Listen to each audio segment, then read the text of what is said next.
Welcome, fellow wanderer, through infinite dimensions of loss and remembrance, to our journey through the countless deaths that have shaped the Rick and Morty multiverse. Tonight, we explore how mortality echoes across realities, how single moments of violence ripple through endless possibilities, and how death itself becomes both meaningless and profoundly significant when viewed through the lens of infinite existence. Let your mind drift as we examine the darkest moments that define our favorite grandfather and grandson, allowing these tales of cosmic horror and intimate tragedy to guide you toward peaceful rest in your own singular, precious reality. The bomb that killed Diane and Beth Sanchez was not merely an explosive device, but the catalyst that transformed an infinite multiverse from a playground of possibilities into an endless graveyard of potential futures. When Rick Prime materialized in Rick C-137's garage on that fateful day decades ago, he carried with him not just portal technology, but the seeds of multiversal genocide that would eventually consume billions of lives across countless realities. The moment Rick C-137 declined his alternate self's offer of godlike power, choosing instead to remain with his family in their small, perfect world, he unknowingly signed the death warrant for everything he held dear. Rick Prime's casual disposal of the rejected timeline was accomplished with the kind of technological precision that only someone who had transcended normal human moral limitations could achieve. The bomb that fell through the portal was not a crude weapon of mass destruction, but a carefully calibrated device designed to eliminate specific targets while leaving the surrounding environment intact enough to deliver maximum psychological impact. The explosion that vaporized Diane and Beth in their own home was timed to occur when Rick would discover the aftermath, ensuring that his grief would be compounded by the visual trauma of seeing their remains scattered across the garage, where he had once believed himself capable of protecting them. The physics of interdimensional warfare that Rick Prime employed represented the absolute corruption of scientific knowledge that should have been used to improve life rather than destroy it. The portal technology that enabled the attack was identical to the equations Rick C-137 had been developing in his own research, but weaponized through the complete abandonment of ethical considerations that normally constrain scientific advancement. The bomb itself was a masterpiece of malevolent engineering, designed not just to kill, but to create the kind of devastation that would psychologically cripple anyone who discovered its aftermath. Rick C-137's return to his garage in the minutes following the explosion was marked by the kind of sensory details that would later haunt his memories for decades. The smell of burning electronics mixed with something far more horrible. The sight of his workshop transformed from sanctuary of discovery into tomb of everything meaningful. The silence where Beth's laughter should have echoed, and Diane's voice should have offered comfort and understanding. The recognition that his family was gone came not through dramatic revelation, but through the gradual accumulation of evidence that his mind initially refused to process completely. The immediate aftermath of discovering his murdered family was characterized by psychological responses that Rick's scientific training had not prepared him to navigate effectively. The shock that flooded his system was not merely emotional trauma, but physiological crisis that temporarily shut down his capacity for rational analysis and strategic thinking. His hands shook uncontrollably as he searched through the debris for any sign that his wife and daughter might have survived, even as his analytical mind recognized the impossibility of such hope given the completeness of the destruction he was witnessing. The forensic investigation that Rick conducted on the remains of the bomb revealed technological sophistication that exceeded anything contemporary Earth science could have produced, providing the first concrete evidence that his family's killer possessed capabilities that transcended normal human limitations. The dimensional signature embedded in the device's molecular structure was like a fingerprint left by someone who wanted Rick to understand exactly who was responsible for his loss, while also demonstrating the futility of any attempt at immediate retaliation given the vast technological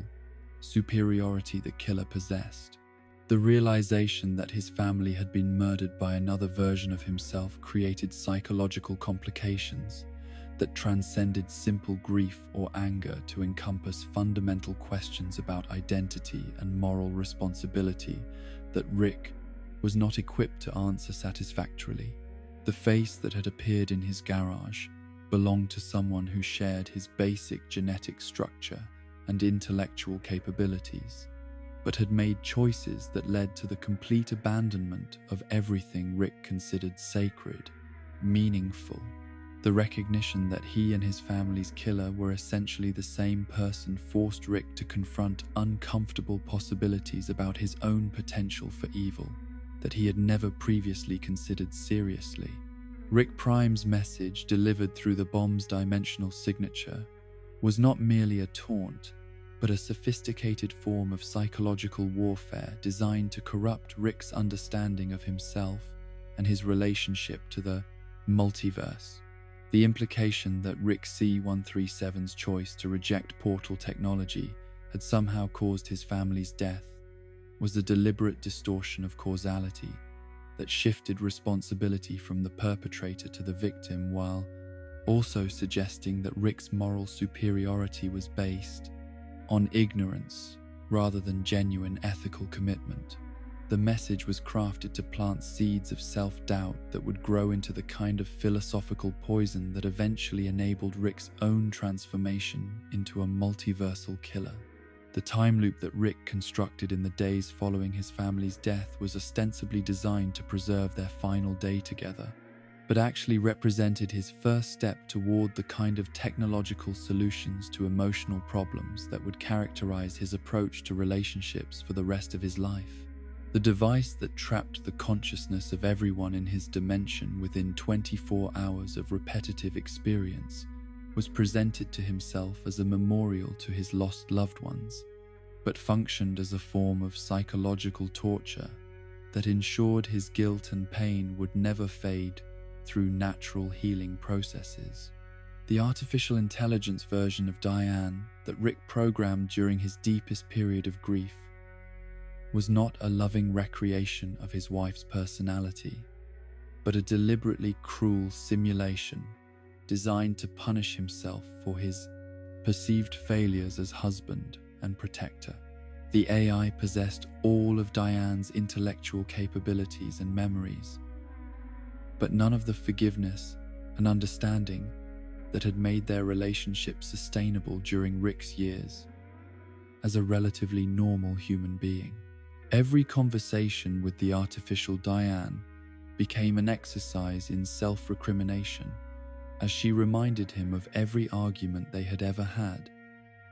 every moment when his scientific obsessions had interfered with family time, every instance where he had chosen work over relationship. The decision to abandon his original dimension and begin hunting Rick Prime across infinite realities was not made through careful consideration of alternatives, but through the gradual recognition that revenge was the only goal that seemed capable of providing structure and meaning to continued existence. Rick's first successful portal was crude and unstable compared to the technology he would later develop, but it proved that the theoretical frameworks were sound, and that with sufficient dedication, he could eventually develop the capabilities necessary to track down his family's killer, regardless of how many dimensions separated them. The psychological transformation that accompanied Rick's technological breakthrough was as profound as his scientific achievement, marking his evolution from someone who had once genuinely cared about other people's welfare to someone whose capacity for empathy was entirely consumed by the pursuit of revenge. The love Rick had felt for Diane and Beth did not disappear, but was transformed into fuel for hatred so concentrated and pure that it began to reshape his personality in ways that made him progressively less recognizable as the man who had once been motivated by desire to make the world better for his family. The first Rick that C-137 killed was working in a garage identical to his own, pursuing research projects that paralleled his own pre-tragedy investigations, living a life that Rick recognized as the existence he might have continued if his family had not been murdered. The execution was accomplished with clinical efficiency, using a device Rick had constructed specifically for eliminating alternate versions of himself. But the psychological impact of watching himself die was more disturbing than he had anticipated. The other Rick's confusion and terror in his final moments created a form of existential vertigo that made it difficult for Rick to maintain a stable sense of his own identity and moral justification. The pattern that established itself through Rick's systematic elimination of his alternate selves was characterized by increasing emotional detachment and growing sophistication in methods of identification and execution. Each kill became easier than the last as Rick developed better techniques for quickly determining whether his target was Rick Prime, while also perfecting weapons and strategies that minimized the time required for each assassination. The efficiency improvements were necessary for practical reasons,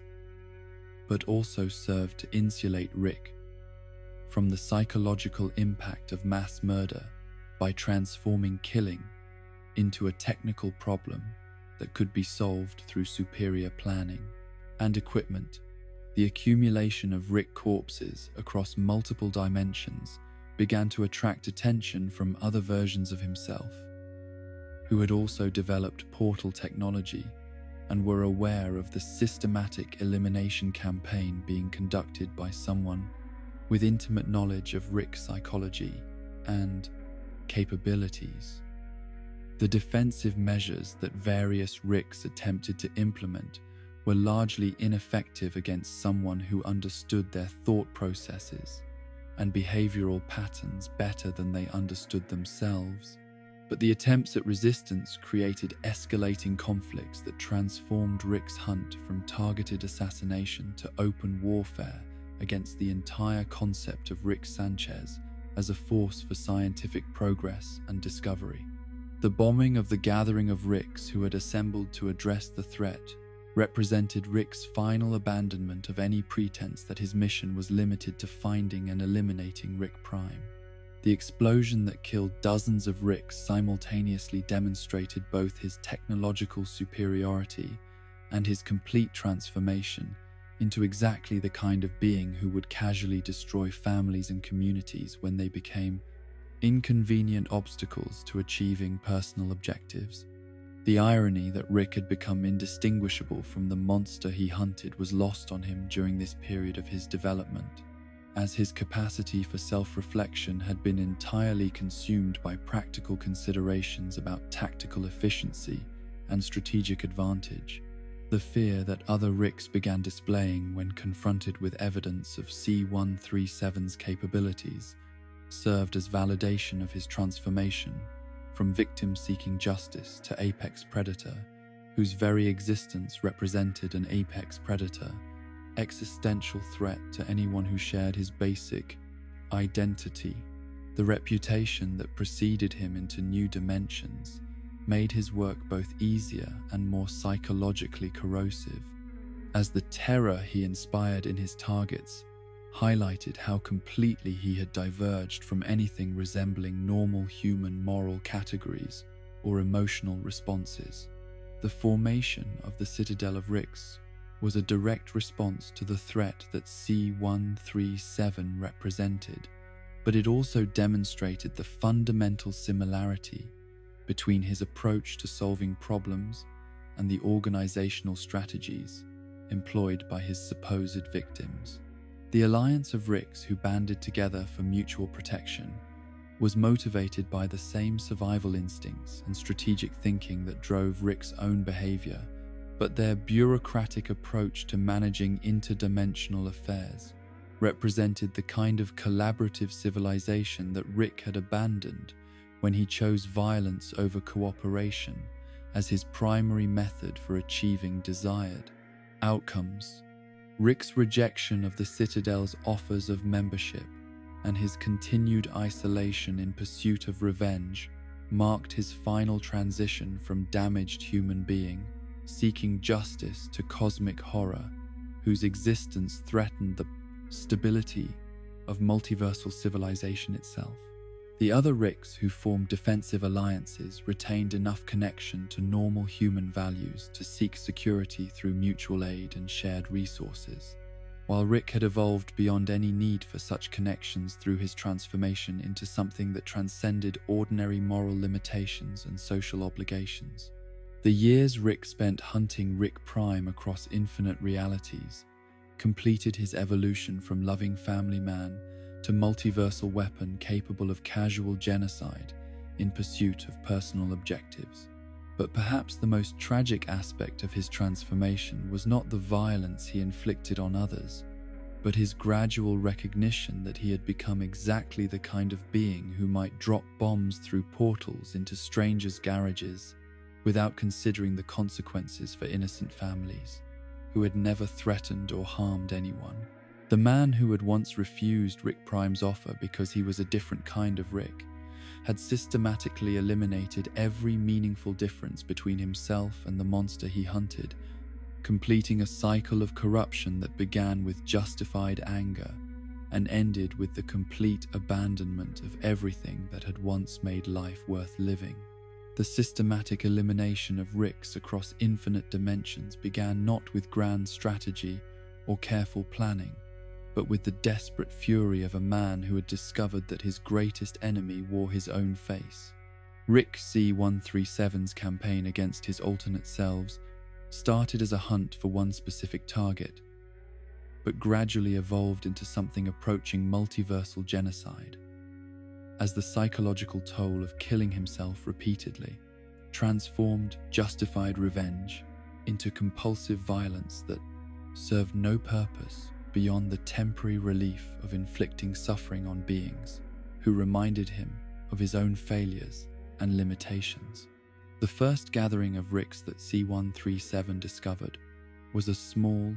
informal meeting of 5 alternate versions who had independently developed portal technology and were comparing notes about their respective dimensions and scientific achievements. These Ricks had not yet learned to fear their own alternates or consider the possibility that someone sharing their basic identity might pose an existential threat to their continued existence. Their casual confidence and sense of intellectual superiority made them easy targets for someone who understood their psychology better than they understood themselves, and who possessed both the technological capability and moral flexibility necessary to eliminate them without warning or hesitation. The bomb that Rick C-137 used to destroy the first Rick gathering was a modified version of the device that Rick Prime had used to murder his family, representing not just practical weapon choice but psychological statement about his own transformation from victim to perpetrator. The irony that Rick had become someone who would casually drop explosive devices into other people's meetings was lost on him during this period of his development, as his capacity for self-reflection had been entirely consumed by strategic considerations about operational efficiency and tactical advantage over targets who deserved death for the simple crime of sharing his genetic structure and intellectual capabilities. The 5 Ricks who died in that first bombing had been discussing plans for collaborative research projects that might have benefited their respective dimensions and families, but their potential contributions to multiversal welfare became irrelevant the moment Rick C-137 decided that their continued existence posed unacceptable risks to his hunt for Rick Prime. The explosion eliminated not just 5 individuals, but 5 possible futures where Rick Sanchez might have used his genius for constructive purposes rather than systematic destruction of everything that reminded him of his own capacity for happiness and normal human connection.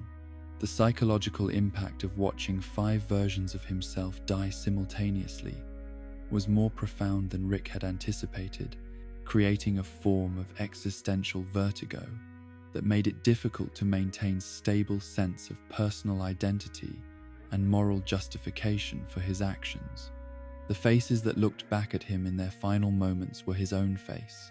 expressing confusion and terror that he recognized from his own experience of discovering his murdered family. The recognition that his victims were experiencing the same helpless horror that had motivated his transformation into a killer created cognitive dissonance that he resolved by increasing his emotional detachment rather than questioning his methods or objectives. The investigation that followed the first Rick bombing revealed the existence of a much larger network of Ricks who had developed portal technology and were aware of each other's activities across multiple dimensions. The evidence that dozens or possibly hundreds of his alternate selves possessed the capabilities necessary to travel between realities created new strategic challenges for Rick's mission, while also providing him with a target-rich environment that would enable him to conduct his hunt with unprecedented efficiency and scope. The second gathering of Ricks was larger and more formal than the first, representing an attempt by 37 alternate versions to establish protocols for interdimensional cooperation and mutual assistance in scientific endeavors that might benefit multiple realities simultaneously. The participants had taken minimal security precautions because they could not conceive of threats that would specifically target Ricks rather than general interdimensional hazards or hostile alien civilizations that might oppose their activities in particular dimensions. Rick C-137's infiltration of the second gathering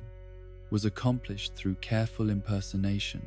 of one of the expected participants who had been quietly eliminated during his journey to the meeting location. The deception required Rick to suppress his growing reputation for violence and psychological instability while maintaining the kind of casual intellectual arrogance that characterized normal Rick behavior in social situations involving other versions of himself.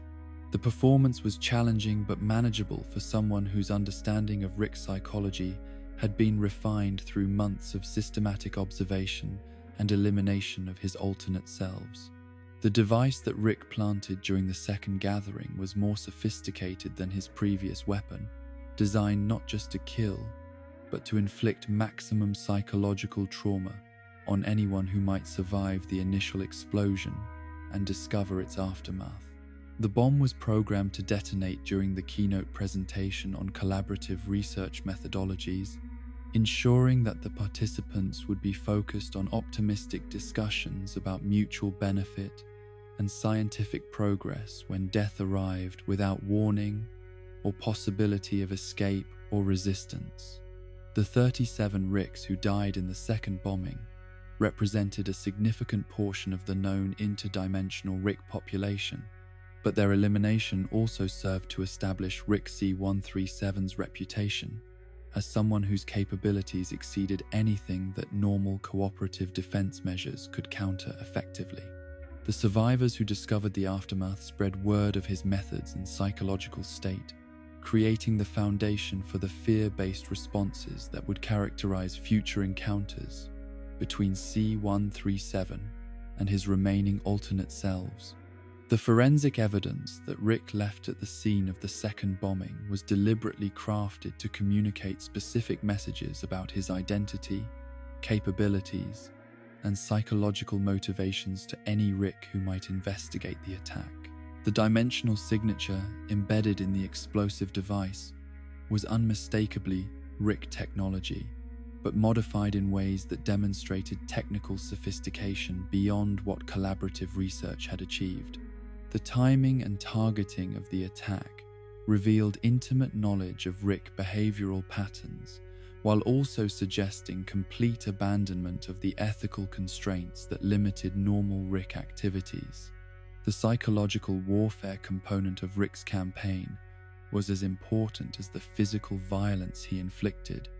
designed to create paranoia and mistrust among his remaining targets, while also advertising his transformation into something that transcended normal human moral categories. The knowledge that someone who looked exactly like them was systematically hunting and killing Ricks across multiple dimensions created existential anxiety that interfered with their ability to function effectively in their normal roles as scientists, family members, and community leaders. The third gathering of Ricks was organized as a defensive meeting focused on developing countermeasures against the threat that C-137 represented, but the participants' lack of experience with warfare and their tendency toward individual rather than collaborative solutions made their efforts largely ineffective against someone who possessed both superior tactical knowledge and complete willingness to employ methods that they found psychologically and morally unacceptable. The infiltration strategies that various Ricks attempted to implement were based on assumptions about normal Rick psychology and behavior that did not account for C-137's transformation through trauma and systematic violence. Their expectation that he would respond to intellectual appeals, personal recognition, or offers of collaboration reflected their inability to comprehend someone who had evolved beyond the social and ethical constraints that still limited their own activities despite their technological capabilities and interdimensional awareness. Rick C-137's attack on the third gathering was conducted with unprecedented brutality and psychological sophistication, designed not just to eliminate his targets, but to demonstrate the futility of resistance against someone who had completely abandoned normal human moral limitations. The device he employed was a hybrid weapon that combined explosive force with dimensional manipulation technology, creating effects that transcended simple physical destruction to encompass reality distortion that left survivors questioning their own perceptions and sanity. The 17 Ricks who died in the third attack experienced deaths that were prolonged and psychologically traumatic, as C-137's weapon was designed to inflict maximum suffering while preventing quick escape through portal travel or emergency dimensional shifts. The weapon's effects were calibrated to target specifically Rick physiology and psychology, demonstrating knowledge of Rick-specific vulnerabilities that could only have been acquired through extensive study of previous victims and careful analysis of his own structural weaknesses. The establishment of the Citadel of Ricks was a direct response to the escalating threat that C-137 posed, representing the first successful attempt at large-scale Rick cooperation, despite their natural tendencies toward independence and individual supremacy. The bureaucratic structure that the Citadel adopted was designed to overcome traditional Rick limitations in collaborative endeavors, while also providing systematic defense against threats that individual Ricks could not counter through personal capability alone. The political dynamics within the Citadel were complicated by fundamental contradictions between Rick psychology and the collaborative governance structures necessary for effective organizational defense against existential threats. The same intellectual arrogance and need for individual control that made Ricks effective scientists and inventors also made them poor team members and unreliable allies. When their personal interests conflicted with collective welfare or strategic necessity, evil Morty's infiltration of the Citadel represented the most sophisticated psychological warfare campaign ever conducted against Rick civilization, exploiting their inability to conceive of threats that might originate from supposedly inferior beings rather than other versions of themselves or hostile alien civilizations. The systematic torture and murder of Mortys that evil Morty orchestrated was designed not just to acquire resources and knowledge, but to demonstrate the fundamental vulnerability of Rick-dominated societies to manipulation by anyone who understood their psychological patterns and emotional dependencies. The revelation that evil Morty had been manipulating Citadel politics for years while systematically eliminating potential threats to his agenda created paranoia and mistrust that undermined the collaborative relationships necessary for effective organizational function.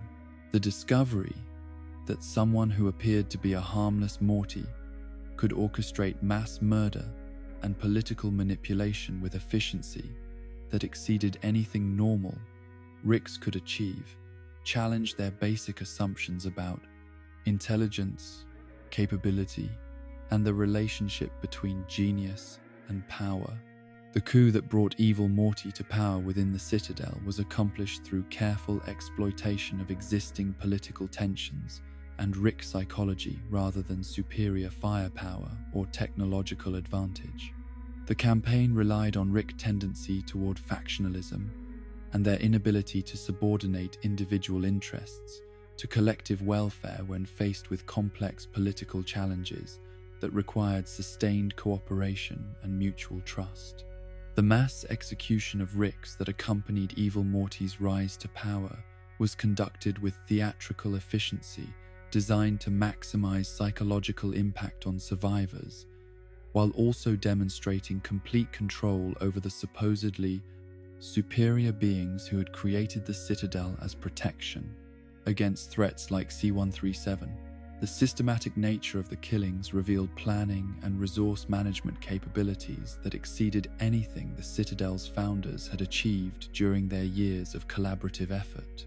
The destruction of the Citadel itself represented not just the elimination of Rick civilization's most ambitious collaborative project, but also proof that Rick intelligence and technological capability were insufficient protection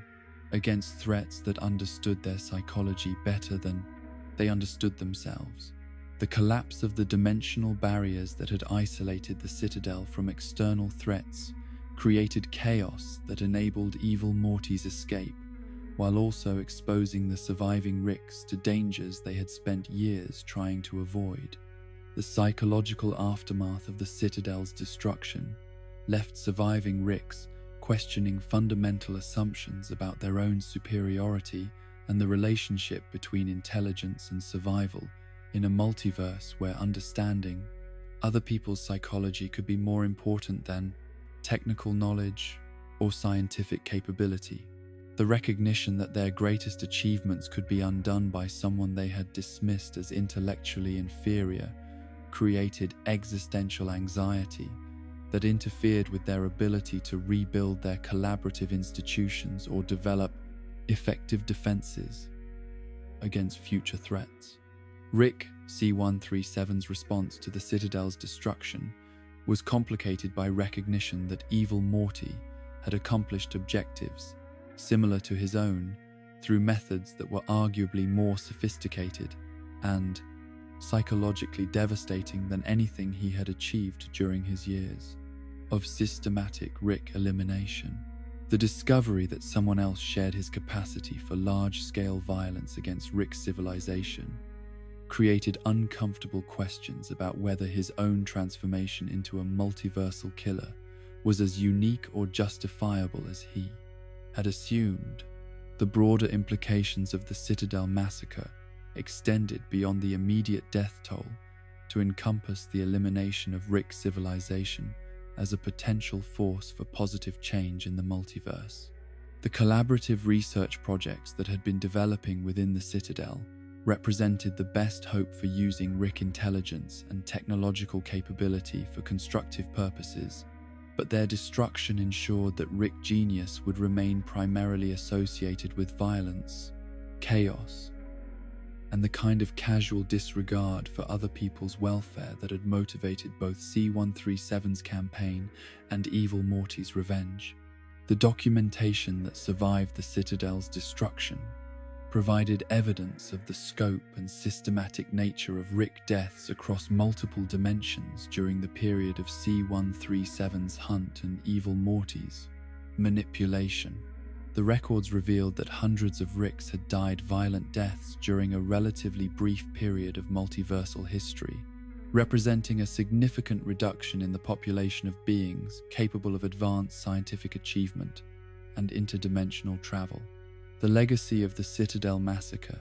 would influence Rick behavior and psychology for years after the immediate crisis had passed, creating lasting paranoia and mistrust that made future collaborative efforts more difficult,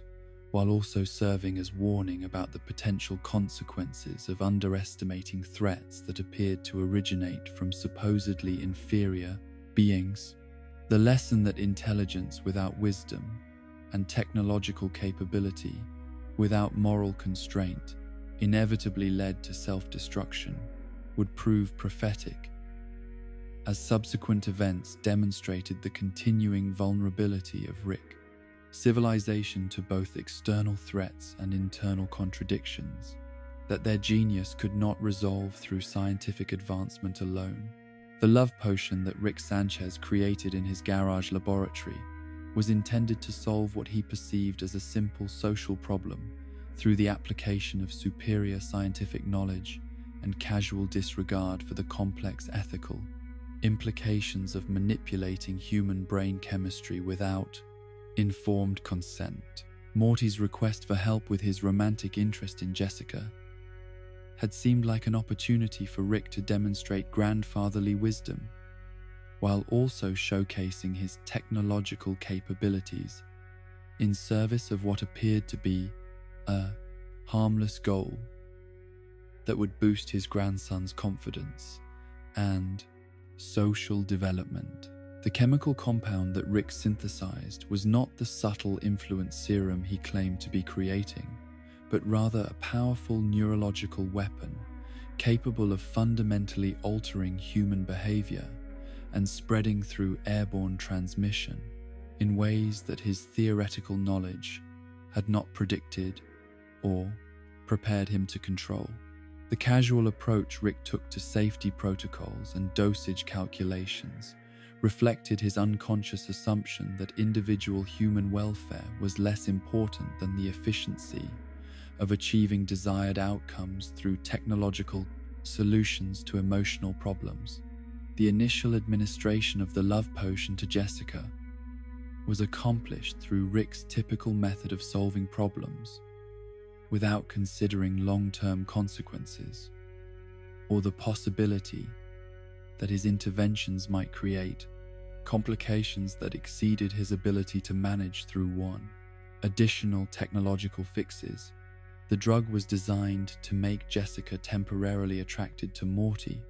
but the molecular structure Rick had created was inherently unstable in ways that would cause its effects to amplify and mutate when exposed to biological systems that had not been adequately tested or analyzed. Jessica's immediate response to the love potion demonstrated its effectiveness in achieving the intended psychological manipulation, but also revealed the disturbing intensity of the artificial attraction that Rick's compound had created in her brain.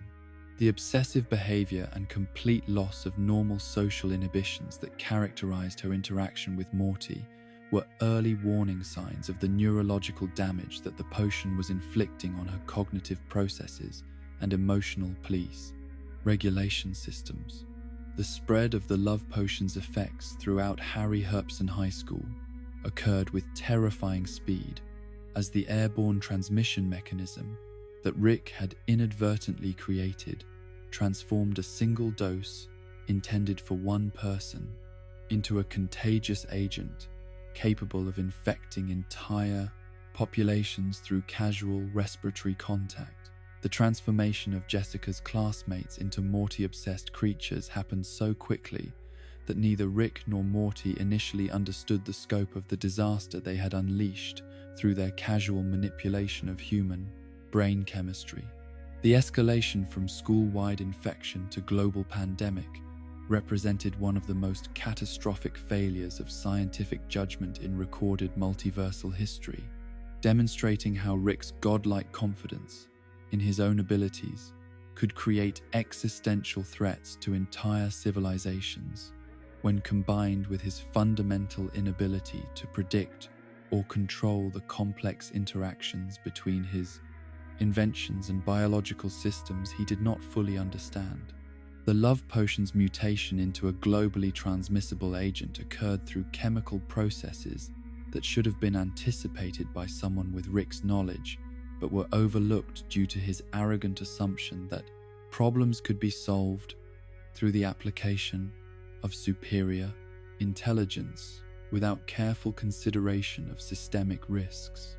The transformation of Earth's human population into love-crazed creatures obsessed with possessing Morty created a horror scenario that transcended simple zombie apocalypse narratives to encompass the complete breakdown of human civilization through the corruption of the emotional and social bonds that normally enable cooperative behavior and rational decision-making. The infected humans retained their intelligence and memories but lost all capacity for normal social interaction or concern for anyone's welfare,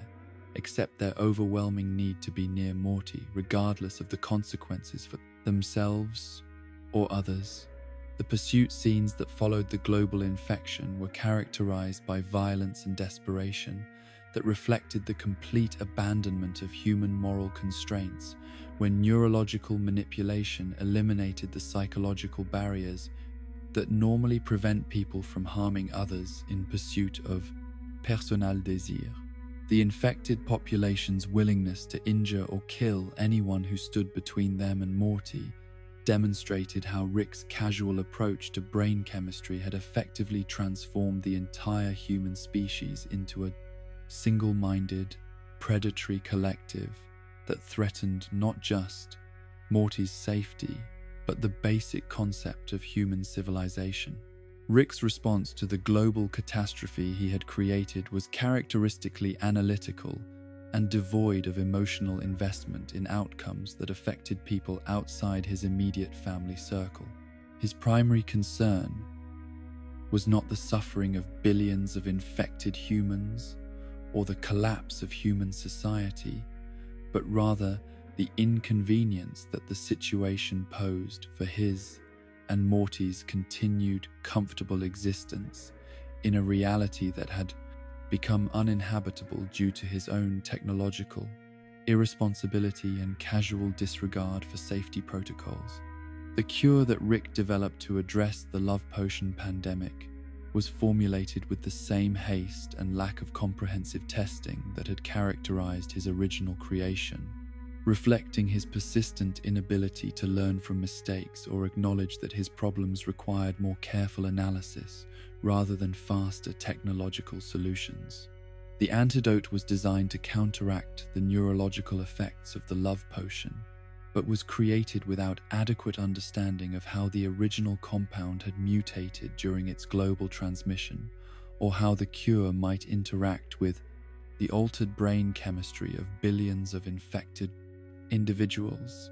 The administration of Rick's cure to the infected population was accomplished through another airborne delivery system that demonstrated his continued reliance on broad-spectrum technological interventions rather than targeted treatments that might have minimized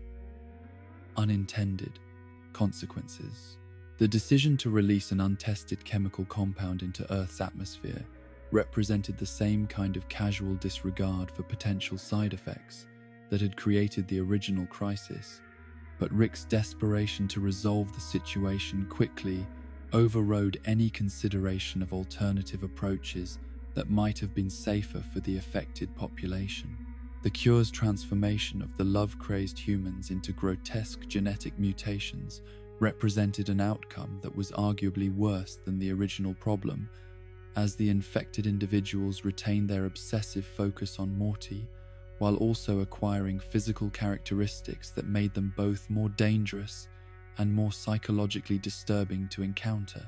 The Cronenberg creatures that emerged from Rick's cure were no longer recognizably human in appearance, but maintained enough intelligence and determination to continue their pursuit of Morty with enhanced physical capabilities that made escape even more difficult.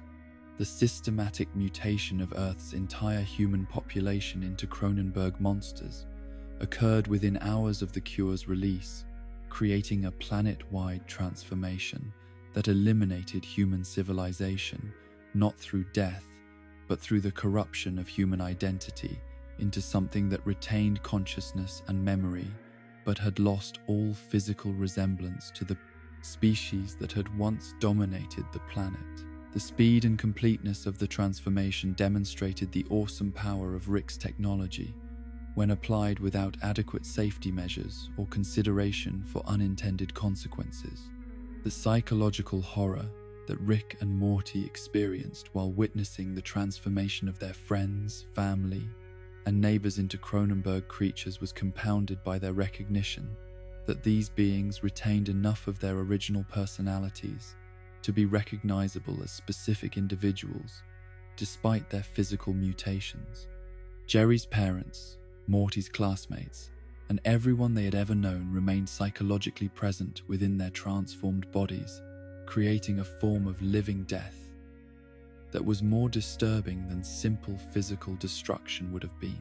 The breakdown of social order that followed humanity's transformation into Cronenberg creatures was swift and complete, as the infected population's obsession with Morty made normal community cooperation impossible, while their physical mutations created resource requirements and behavioral patterns that existing infrastructure could not accommodate. The collapse of government, education, healthcare, and economic systems occurred within days as the mutated population abandoned their previous roles and responsibilities in favor of their single-minded pursuit of Rick's grandson. Rick's decision to abandon their ruined dimension and relocate to a reality where their alternate selves had died in an unrelated accident was presented as a practical solution to an inconvenient problem rather than an acknowledgement of moral responsibility for the destruction of an entire civilization. The casual efficiency with which Rick located a suitable replacement dimension and confirmed the availability of their alternate identities demonstrated his complete transformation of dimensional travel from scientific achievement into escape mechanism for avoiding consequences of his own actions. The process of assuming their dead counterparts' identities in the new dimension required Rick and Morty to bury their own corpses and take over lives that belonged to versions of themselves who had died through circumstances unrelated to the love potion disaster. The psychological trauma that this experience created for Morty was dismissed by Rick as irrelevant squeamishness that would fade with time and experience, but the boy's horror at participating in his own funeral reflected normal human responses to mortality and identity that Rick's multiversal perspective had corrupted beyond recognition. The abandoned dimension that Rick and Morty left behind continued to exist with its population of Cronenberg creatures struggling to survive in a world that had been designed for human civilization rather than the mutated beings they had become. The infrastructure, agriculture, and social systems that had supported 8 billion humans were inadequate for the needs of creatures whose physical requirements and behavioral patterns bore little resemblance to those of their original species. The adaptation strategies that the Cronenberg creatures developed in the years following Rick and Morty's departure demonstrated remarkable resilience and creativity as they modified existing human infrastructure to serve their altered needs, while also developing new forms of social organization that accommodated their obsessive focus on finding Morty despite his absence from their reality. The ruins of human civilization became the foundation for a new form of society that retained some human knowledge and technology while adapting to the biological and psychological constraints of their transformed existence. The environmental consequences of humanity's transformation extended beyond social collapse to encompass ecological disruption as the Cronenberg creatures altered dietary requirements and waste products created chemical imbalances that affected plant and animal life throughout the planet's biosphere. The agricultural systems that had been designed to feed human populations proved inadequate for beings whose metabolism and nutritional needs had been fundamentally altered by Rick's cure, leading to food shortages and environmental degradation that threatened the long-term sustainability of life on Earth. The long-term survival of the Cronenberg civilization required technological innovations and social adaptations that demonstrated intelligence and creativity despite their physical mutations and psychological limitations. The creatures' retention of human knowledge and problem-solving abilities enabled them to modify existing infrastructure and develop new technologies appropriate for their transformed physiology, creating a form of civilization that was recognizably connected to its human origins, while also representing something genuinely new and unprecedented in Earth's history. The philosophical implications of Rick's casual destruction and abandonment of an entire civilization extended beyond questions of personal moral responsibility to encompass broader issues about the relationship between scientific knowledge and ethical obligation. When technological capability enables actions that affect billions of lives, the ease with which Rick solved his personal problems through dimensional travel demonstrated how multiversal awareness could corrupt normal human moral reasoning by making individual realities seem disposable and replaceable when they became inconvenient. The psychological adaptation that enabled Rick to abandon 8 billion transformed humans without experiencing significant guilt or regret reflected his evolution from someone who had once been motivated by love for his family to someone whose emotional responses had been so thoroughly corrupted by trauma and power that he could treat entire civilizations as acceptable losses in pursuit of personal comfort and convenience. The man who had once been devastated by the loss of 2 family members had become someone who could destroy billions of lives without meaningful emotional investment in their welfare or future. The legacy of the love potion disaster would influence Rick's approach to problem-solving and family relationships for years to come, establishing a pattern of technological intervention followed by abandonment and replacement when unintended consequences proved inconvenient to address through more responsible methods. The lesson that Rick learned from the experience was not that his casual approach to human experimentation required more careful, ethical consideration, but that dimensional travel provided escape routes that eliminated the need to accept responsibility for the long-term consequences of his actions. The construction of Anatomy Park within the body of Ruben represented one of Rick's most ambitious attempts to demonstrate that scientific ingenuity could transform even the most unlikely environments into profitable entertainment venues. But the project's ultimate failure and the horrific deaths that accompanied its collapse revealed the fundamental impossibility of imposing artificial order on biological systems that operated according to principles beyond human control or understanding. The theme park that Rick built inside his homeless friend's cardiovascular and digestive systems was designed to showcase various diseases and biological processes as educational attractions, but the delicate balance required to maintain such an environment proved unsustainable when external factors disrupted the carefully calibrated ecosystem that kept both the park and its host alive. Ruben's death from tuberculosis was not a sudden catastrophic failure, but a gradual biological collapse that had been building for weeks as his immune system struggled to maintain the artificial balance necessary to support both his own vital functions and the elaborate infrastructure that Rick had constructed throughout his internal organs. The homeless man's lifestyle and pre-existing health conditions had made him an ideal host for Rick's experimental project, but those same factors also made him particularly vulnerable to infectious diseases that a healthier individual might have been able to resist or overcome through natural biological processes. The tuberculosis bacteria that ultimately killed Ruben had been present in his system for months before reaching the critical mass necessary to overwhelm his compromised immune defenses. But Rick's focus on maintaining the park's operations had prevented him from implementing adequate health monitoring systems that might have detected and addressed the infection before it became fatal. The disease's progression from dormant infection to active threat occurred gradually enough that the park's staff and visitors had time to adapt to the changing biological environment.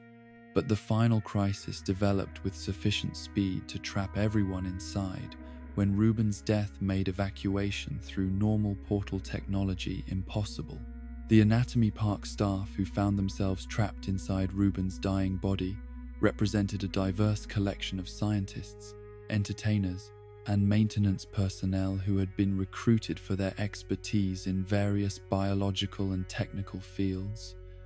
but none of whom possessed the interdimensional travel capabilities that would have enabled them to escape independently when Rick's portal systems failed. Dr. Bloom's leadership during the crisis was hampered by her romantic involvement with Rick and her tendency to prioritize scientific observation over practical survival strategies, while the other staff members struggled to adapt their specialized knowledge to the unprecedented challenges of surviving inside a corpse.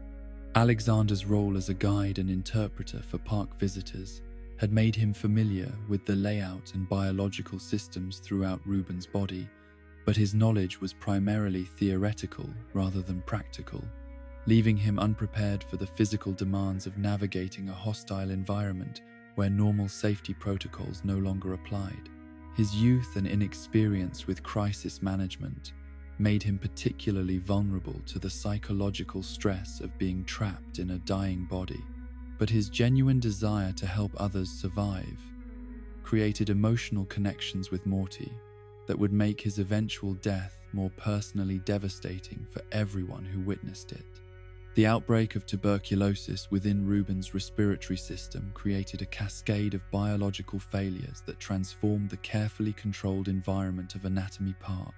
into a chaotic battlefield where survival required not just scientific knowledge, but also physical courage and the ability to make life or death decisions under extreme pressure. The bacteria's rapid multiplication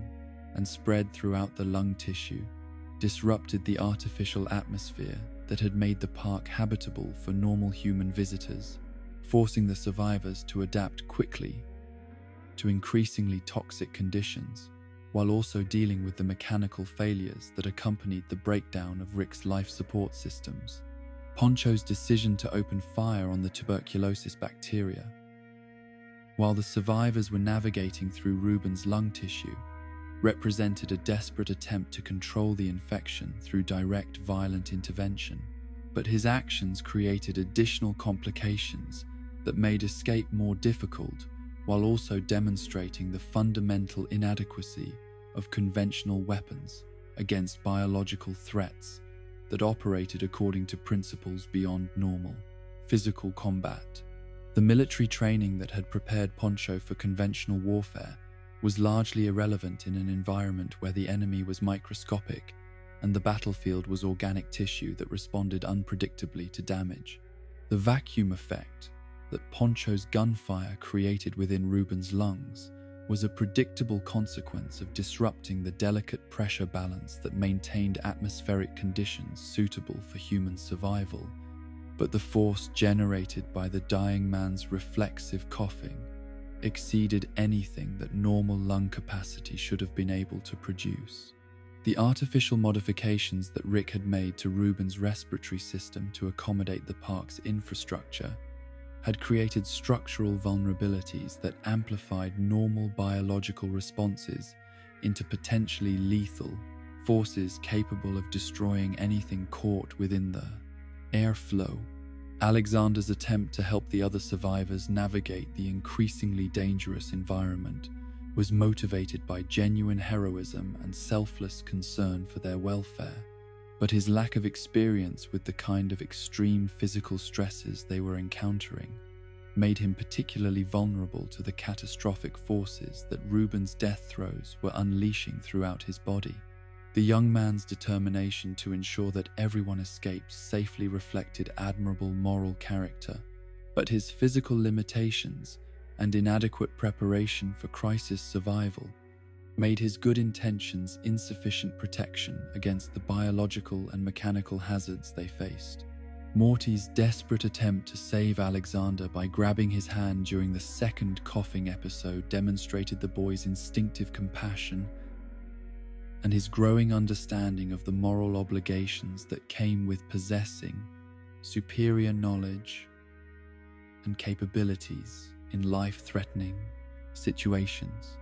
The connection that Morty felt to Alexander was based not just on their shared experience of being trapped in an impossible situation, but also on recognition of qualities in the older boy that reminded him of his own better impulses and desire to help others despite the personal risks involved. The force that tore Alexander away from Morty's grasp was generated by pressure differentials and fluid dynamics that exceeded the structural limits of human tissue and bone, creating a dismemberment process that was both instantaneous and incredibly violent. The systematic separation of skin, muscle, and skeletal components that characterized Alexander's death occurred in seconds, but with sufficient detail and horror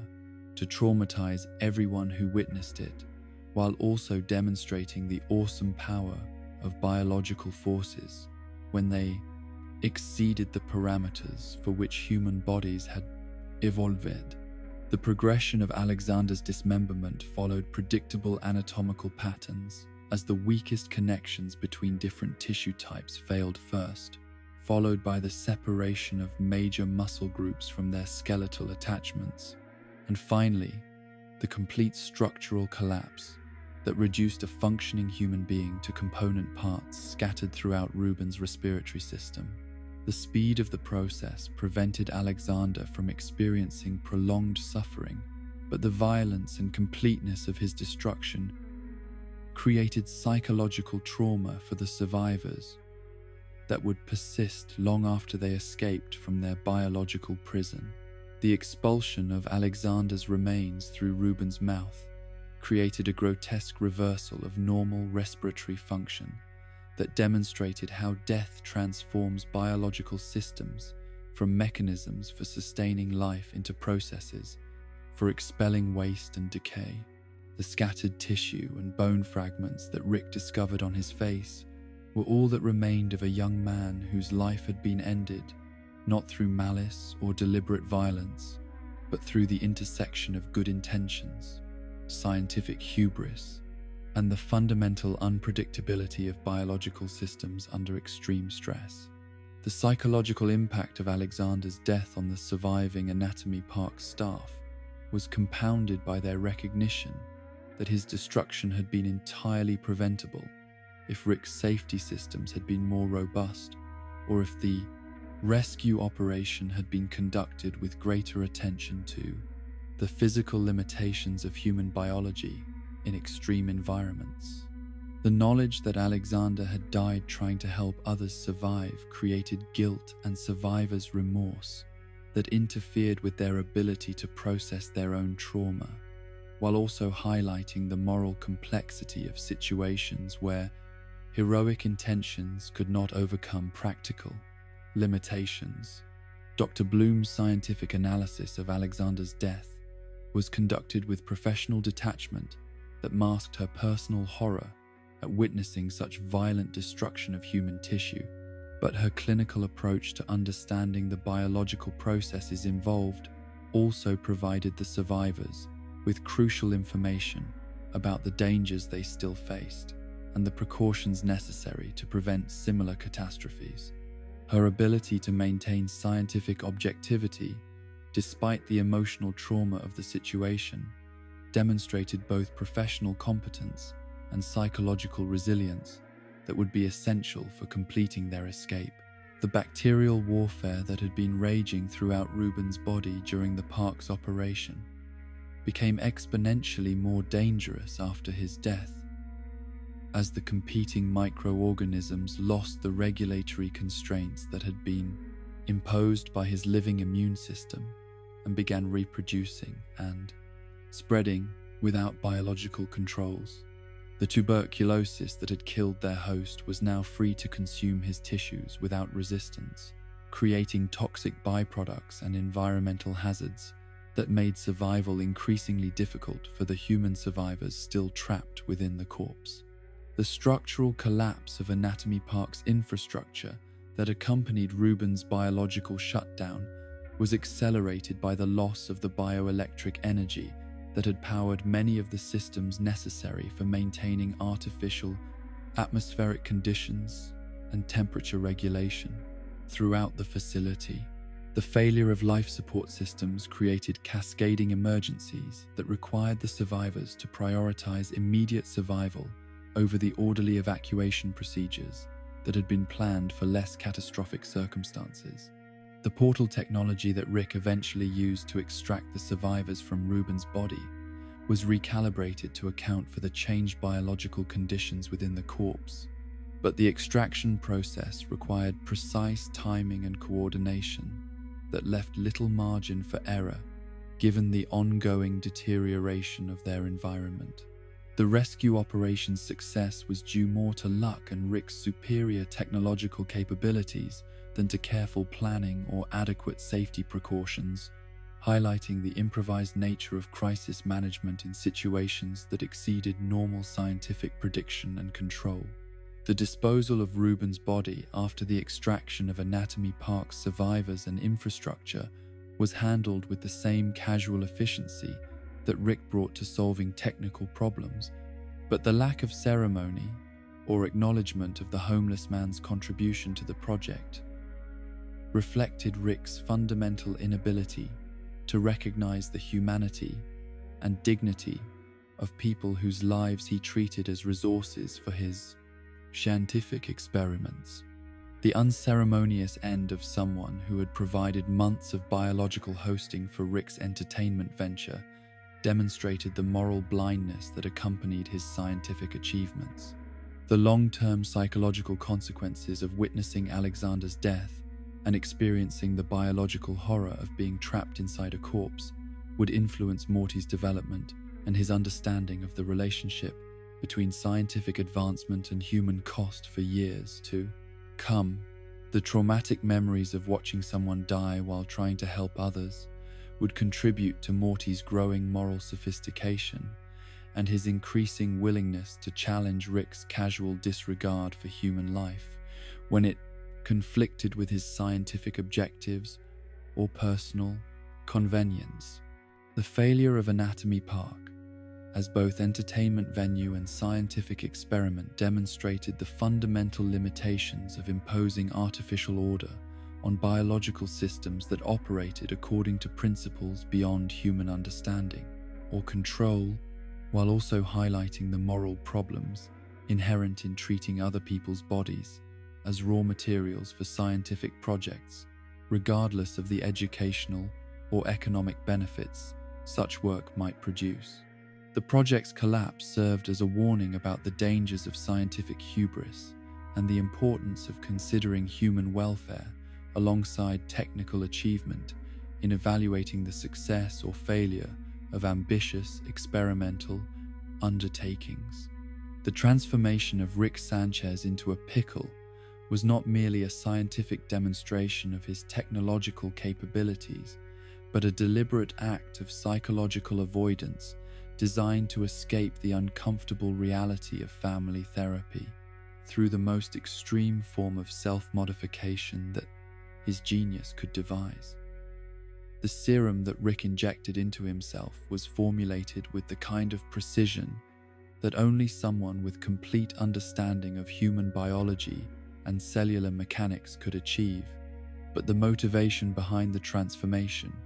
revealed his fundamental inability to engage with emotional challenges through conventional human methods of communication and compromise.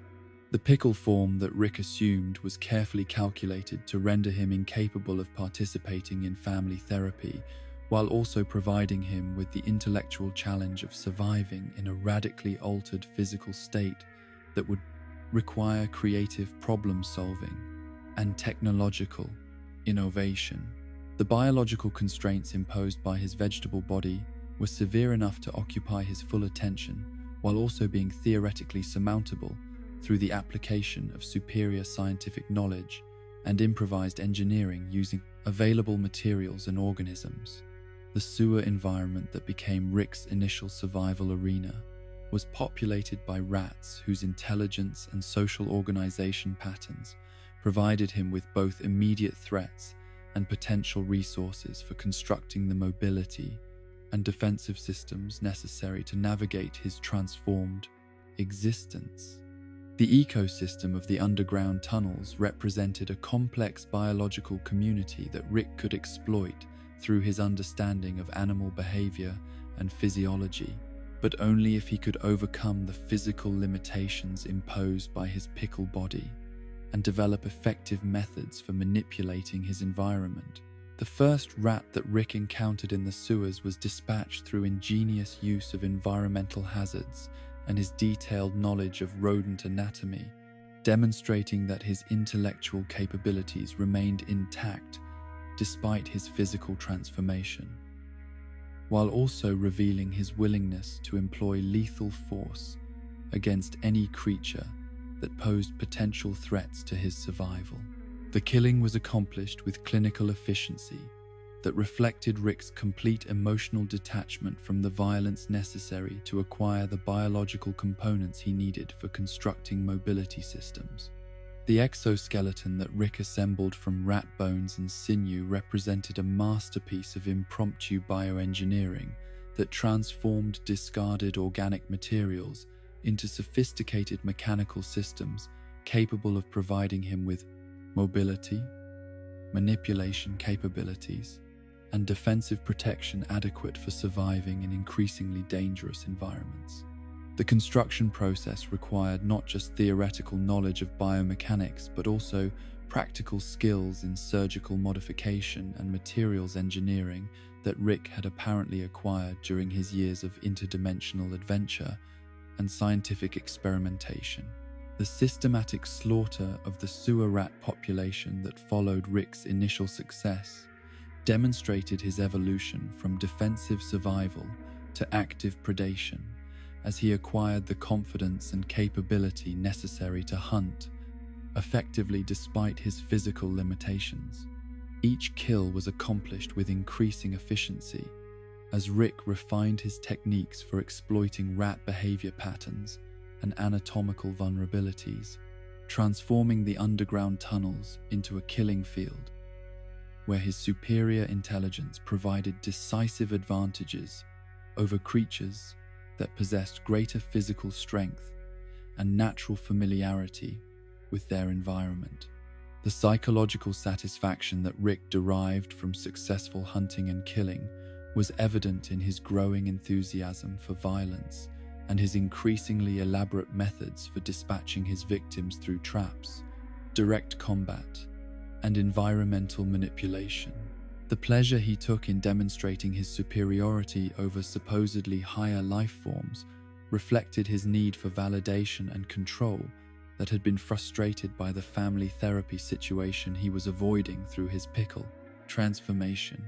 The compound that Rick infiltrated after escaping from the sewers was a high-security facility populated by trained agents whose military experience and advanced weaponry should have provided overwhelming advantages over a pickle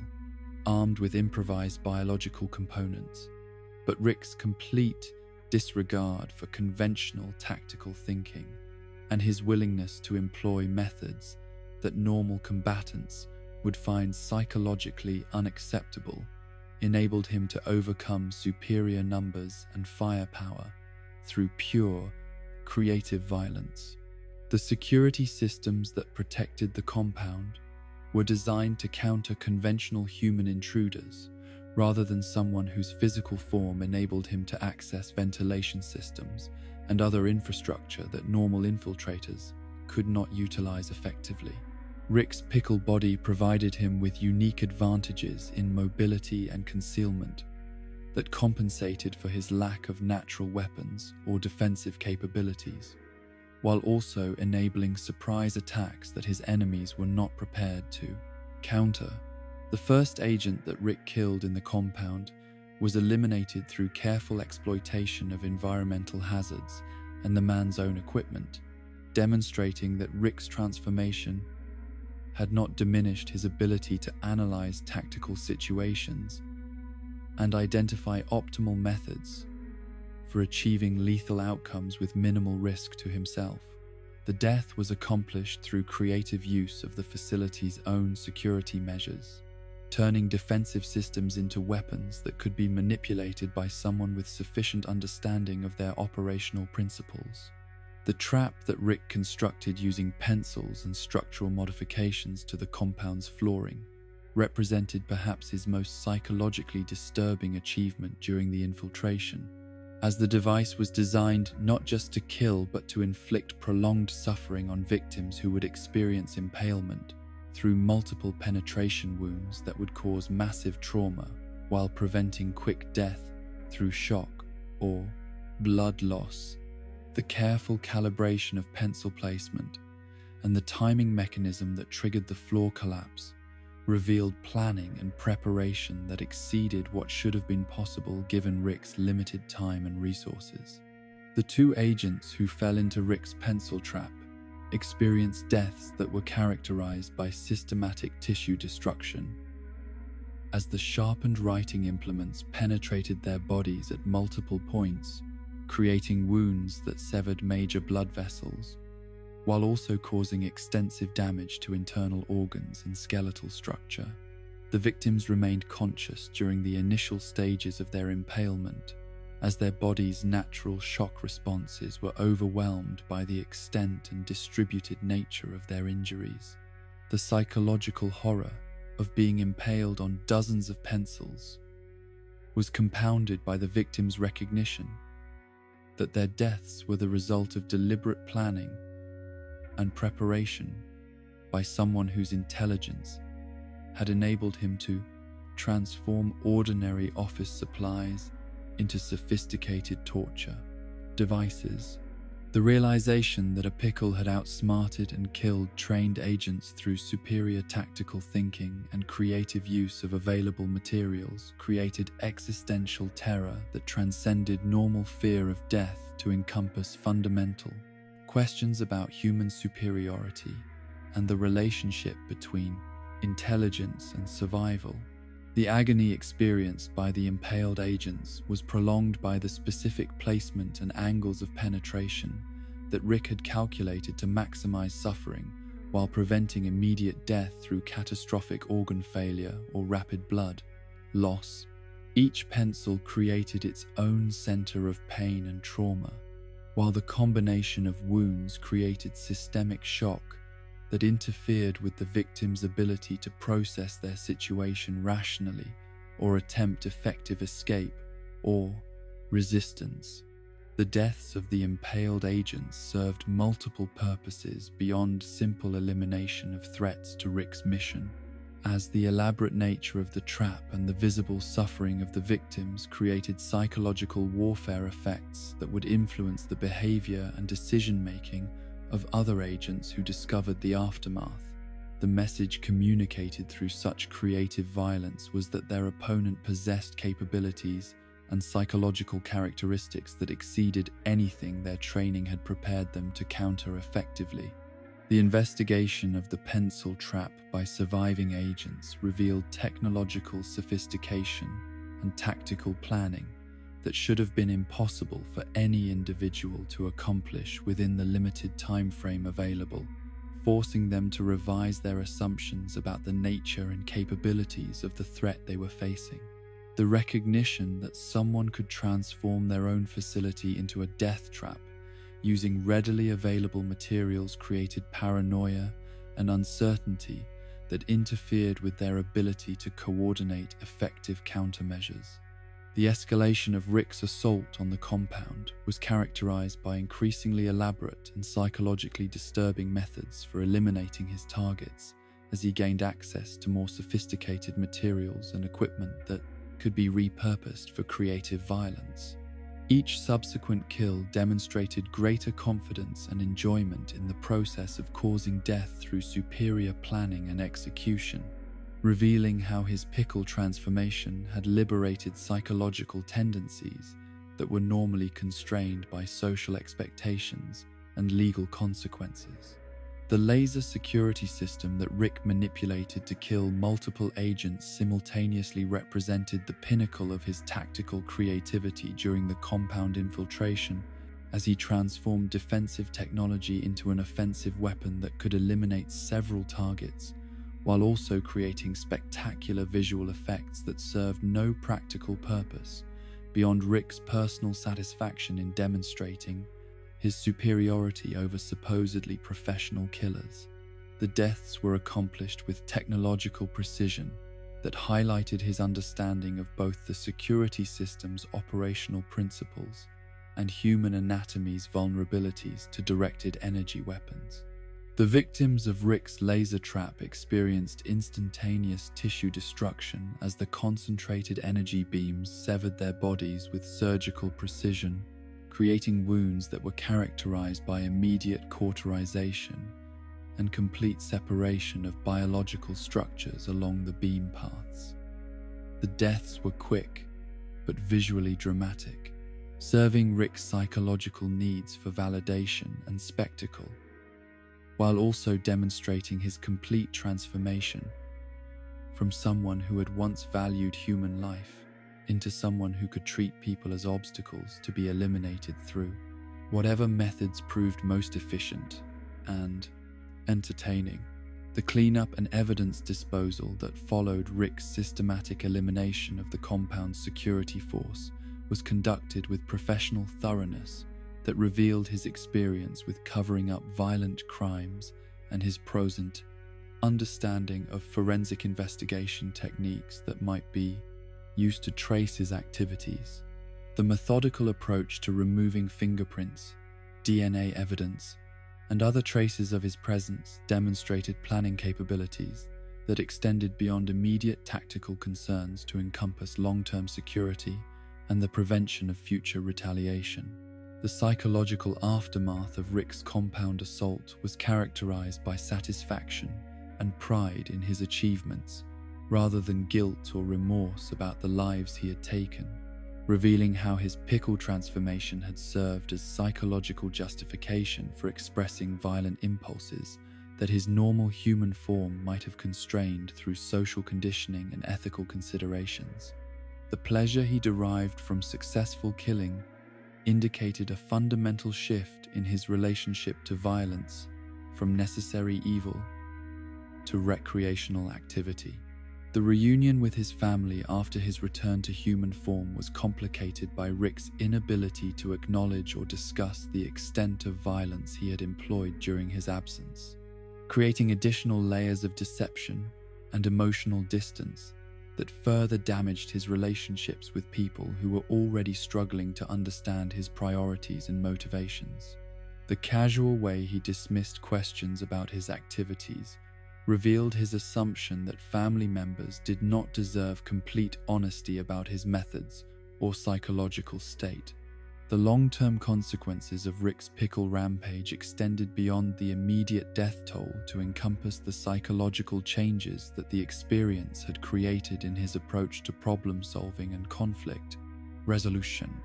The discovery that he could find genuine satisfaction in creative violence when freed from normal social constraints influenced his behavior in subsequent adventures and crises, making him more willing to employ lethal force and less concerned about collateral damage when pursuing his objectives. The philosophical implications of Rick's transformation and subsequent killing spree raised disturbing questions about the relationship between intelligence and morality that his family members were not equipped to understand or address adequately. The recognition that Rick's genius could be applied as effectively to causing death as to solving technical problems created anxiety about his future behavior and the safety of people around him when his interests conflicted with their welfare or survival. The Jerry daycare facility that existed within the citadel of Rix represented perhaps the most psychologically disturbing manifestation of interdimensional civilization's casual approach to treating conscious beings as disposable, resources whose value was determined entirely by their utility to supposedly superior intellects. The warehouse-like structure contained thousands of Jerrys from across infinite realities, each one abandoned by his respective Rick and Beth when their family dynamics became inconvenient, or their presence interfered with adventures that required participants who could contribute meaningfully to complex problem-solving, rather than simply complaining about safety concerns and moral implications of interdimensional travel. The systematic abandonment of Jerrys across multiple dimensions revealed the fundamental contempt that Rix felt for family members whose intelligence and capabilities failed to meet their standards for useful companionship, but it also demonstrated how easily emotional bonds could be severed when infinite alternatives made individual relationships seem replaceable and expendable. The daycare facility served as a monument to the philosophical corruption that accompanied multiversal awareness, transforming love and loyalty into strategic calculations about optimal resource allocation and personal convenience. The psychological trauma experienced by abandoned Jerrys was compounded by their awareness that they had been discarded, not because of any specific failings or moral transgressions, but simply because their personalities and intellectual limitations made them inconvenient burdens for family members who possessed the power to travel between realities in search of more compatible alternatives. The knowledge that countless other versions of their wives and children were living happier lives with different versions of themselves created existential despair that no amount of material comfort or social interaction with other abandoned Jerrys could adequately address. The ticket system that regulated Jerry retrieval from the daycare was designed with bureaucratic efficiency that reduced human beings to numbered inventory items whose value was determined by the preferences and convenience of their Rick, rather than any inherent dignity or worth as conscious entities deserving of respect and consideration. The casual way that Ricks collected and discarded their Jerrys reflected their complete transformation from family members into resource managers who treated relationships as technical problems that could be optimized through systematic replacement and substitution.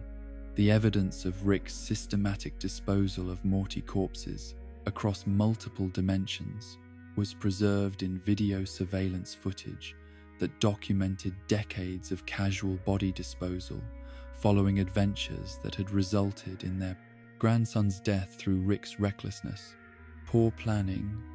or simple bad luck. The recordings revealed a pattern of behavior that treated Morty's life as an acceptable loss whenever continuing their current adventure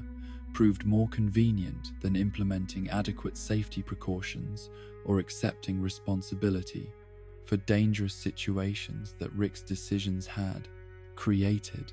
The burial scenes captured in Rick's private files showed him disposing of Morty bodies with mechanical efficiency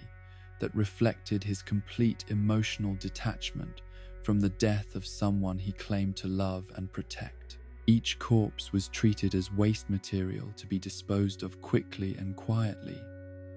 rather than as evidence of his failure to adequately safeguard someone whose welfare should have been his primary concern during their interdimensional travels. Together, the replacement process that followed each Morty death was conducted with the same casual efficiency that Rick brought to solving technical problems. As he located dimensions where alternate versions of himself and Morty had died through unrelated circumstances and assumed their identities without consideration for the psychological trauma that such substitution created for the surviving Morty, The fact that each replacement Morty was identical to his predecessor in every meaningful respect made the deaths seem simultaneously significant and meaningless, as infinite alternatives eliminated the uniqueness that normally gave individual lives their irreplaceable value. The psychological impact of learning about his own expendability was devastating for Morty's understanding of his relationship with Rick and his sense of personal worth within their adventuring partnership. The knowledge that he had been replaced multiple times and that his current existence depended on the accidental deaths of his alternate selves created existential anxiety that fundamentally altered his perception of his own identity and the significance of his experiences and memories. The family's multiple deaths and resurrections through dimensional abandonment created a pattern of psychological trauma that none of them were equipped to process adequately, given their lack of understanding about the full scope of Rick's activities and his systematic approach to replacing inconvenient realities with more manageable alternatives. Each dimensional transition involved the death of their previous selves and the assumption of new identities that belonged to people who had died through circumstances beyond their control. The burial of their own corpses became a routine family activity rather than a traumatic confrontation with mortality and personal identity, suggesting that Rick's influence on their psychological development had enabled them to normalize experiences that should have been emotionally devastating for anyone with healthy connections to concepts like personal continuity and the significance of individual existence. The casual way they handled discovering and burying their own dead bodies reflected their adaptation to Rick's worldview that individual lives were replaceable components in ongoing narratives rather than unique and irreplaceable sources of meaning and value. The wasp dimension that Rick briefly inhabited during his pursuit of portal fluid provided him with alternate versions of his family whose biological nature as predatory insects had not prevented them from developing more harmonious and supportive relationships than his own human family had ever achieved. The wasp smiths demonstrated genuine care and concern for each other's welfare while also maintaining the kind of domestic stability that Rick's own family had never been able to sustain despite their supposedly superior human intelligence and emotional sophistication. The dinner scene in the wasp dimension revealed Mr. Goldenfold's horrific fate as he was served alive as the main course for a family meal that combined the casual brutality of natural predation with the civilized social rituals that normally characterized human dining experiences. The math teacher's conscious suffering while being consumed by creatures that retained enough intelligence to engage in conversation and social interaction created a form of psychological horror that transcended simple physical torture to encompass the complete breakdown of normal, moral categories and behavioral expectations. The acid seasoning that Wasp Beth applied to Goldenfold's writhing body served both practical and sadistic purposes, as the chemical compound enhanced the flavor of his flesh, while also increasing his suffering through additional layers of pain that complemented the tissue damage being inflicted by the family's feeding behavior. The casual way she administered the torture while maintaining normal dinner conversation demonstrated how completely their predatory nature had corrupted their capacity for empathy and moral reasoning, despite their retention of human-like intelligence and social organization. The eggs that were laid in Goldenfold's eye sockets represented the final stage of his transformation from autonomous human being into incubation system for the next generation of wasp creatures, whose development would be sustained by consuming his brain tissue from within his skull. The pressure and movement of developing larvae within his cranium created forms of suffering that exceeded simple physical pain to encompass the psychological horror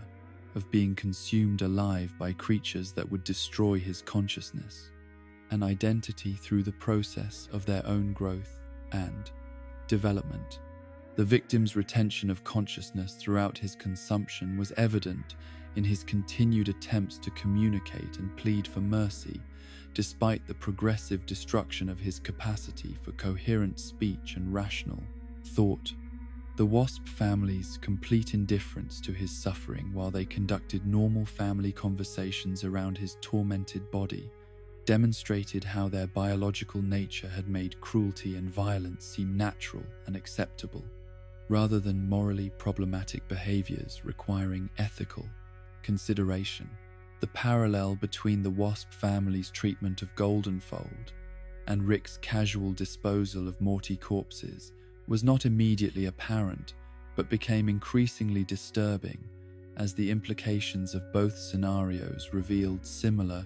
patterns of superior beings treating supposedly inferior creatures as resources to be consumed or discarded, according to their own convenience and preferences. The biological determinism that explained the Wasp's predatory behavior provided no comparable justification for Rick's systematic devaluation of his grandson's life and safety. The psychological adaptation that enabled Rick to witness and participate in Goldenfold's torture without experiencing significant moral distress reflected his ongoing transformation from someone who had once been capable of normal human empathy into something that could evaluate extreme suffering in terms of its utility for achieving personal objectives rather than its impact on conscious beings deserving of basic respect and consideration. The ease with which Rick transitioned between dimensions that contained families with fundamentally different moral frameworks and behavioral norms demonstrated his complete detachment from any stable ethical principles that might have constrained his actions or choices across different realities. His ability to function effectively in environments ranging from normal human society to predatory Wasp civilization revealed psychological flexibility that had been purchased through the systematic abandonment of moral commitments that normally provided humans with consistent identity and behavioral constraints. The long-term psychological consequences of repeated dimensional abandonment and identity replacement extended beyond simple grief or trauma to encompass fundamental questions about personal continuity and the significance of individual experience when infinite alternatives made every choice, and relationships seem arbitrary and replaceable. The family's growing acceptance of practices that should have been emotionally devastating reflected their gradual adaptation to Rick's worldview that reality was infinitely malleable and individual lives were simply variables in equations designed to optimize personal comfort and convenience. The philosophical implications of treating conscious beings as disposable resources reached their logical conclusion in Rick's systematic approach to family relationships, where love and loyalty became strategic calculations about optimal resource allocation, rather than emotional bonds deserving of respect and protection regardless of their practical utility. The transformation of family members from irreplaceable individuals into interchangeable components in ongoing narratives represented the complete corruption of human values through the application of superior technology and multiversal awareness. The normalization of death and replacement within Rick's family dynamics created psychological conditions that made genuine intimacy and emotional vulnerability increasingly difficult to maintain, as every relationship was shadowed by awareness that infinite alternatives existed and that current arrangements could be abandoned whenever they became inconvenient or challenging. The knowledge that everyone could be replaced eliminated the scarcity and uniqueness that normally gave relationships their emotional intensity and moral significance. The accumulation of abandoned realities and discarded relationships created a legacy of destruction that extended across infinite dimensions, where Rick's casual approach to problem solving had left behind suffering beings who had been deemed insufficiently useful or compatible to deserve continued association with his family. The mathematical scope of this destruction was impossible to calculate precisely, but it encompassed countless individuals whose lives had been disrupted or ended through Rick's unwillingness to accept responsibility for the consequences of his choices and actions. The psychological defense mechanisms that enabled Rick to function despite the moral weight of his accumulated decisions required increasingly sophisticated forms of rationalization and emotional detachment that gradually eliminated his capacity for the kind of authentic emotional engagement that healthy relationships required for long-term sustainability and meaning. The man who had once been motivated by love for his family had systematically destroyed his own ability to experience such love authentically through his transformation of relationships into strategic resources subject to optimization and replacement according to practical considerations rather than emotional bonds deserving of protection and cultivation regardless of their convenience or utility for achieving personal objectives. The revelation of Evil Morty's true identity and ultimate objectives represented the most profound challenge to Rick's understanding of himself and his place in the infinite multiverse that he had encountered since beginning his hunt for Rick Prime decades earlier. The existence of a Morty who had not only survived prolonged exposure to Rick's corrupting influence, but had actually evolved beyond his normal limitations to become a threat to the entire structure of interdimensional civilization, forced Rick to confront uncomfortable questions about his own role in creating the very monsters he claimed to be protecting his family from. The systematic torture and murder of Mortys that Evil Morty had orchestrated across multiple dimensions was not merely sadistic violence, but a carefully planned campaign designed to acquire the knowledge and resources necessary for understanding and eventually destroying the fundamental structures that maintained Rick's supremacy throughout the multiverse. Each tortured Morty provided Evil Morty with additional data about Rick's psychology and behavior patterns, while also serving as raw material for the technological projects that would eventually enable him to transcend the limitations that had been imposed on his development through systematic oppression and exploitation. The Citadel's failure to recognize Evil Morty as a threat until his campaign was too advanced to counter effectively demonstrated the fundamental blindness that characterized Rick's psychology when confronting challenges that originated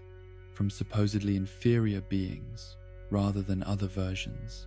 of themselves or hostile alien civilizations. Their assumption that Mortys were inherently incapable of sophisticated planning or independent action made them vulnerable to manipulation by someone who understood their psychological patterns better than they understood themselves. The torture chamber that Evil Morty constructed within the Citadel was designed not just to inflict suffering on his victims, but to demonstrate the complete inadequacy of Rick protection and care for the beings they claimed to love and guide through interdimensional adventures. The systematic nature of the torment inflicted on captured Mortys served multiple purposes beyond simple sadism, providing Evil Morty with psychological validation, while also creating the kind of spectacular evidence of Rick failure that could be used to undermine confidence in their supposed superiority and benevolence. The technological sophistication of Evil Morty's torture devices exceeded anything that normal Morty intelligence should have been capable of designing or constructing, suggesting developmental processes that had transcended the limitations normally imposed by age, experience, and educational background through exposure to traumas and challenges that had fundamentally altered his cognitive capabilities. The precision and creativity evident in his torture methods revealed not just advanced technical knowledge, but also psychological sophistication that enabled him to maximize suffering while extracting useful information from his victims. The brain extraction procedures that evil Morty performed on captured Ricks represented the ultimate violation of the supposed intellectual superiority that formed the foundation of Rick identity and self-worth throughout the famed multiverse. The surgical precision with which he removed and analyzed Rick brain tissue demonstrated technical capabilities that exceeded anything the Citadel's medical facilities could achieve, while also serving as symbolic castration of the calm,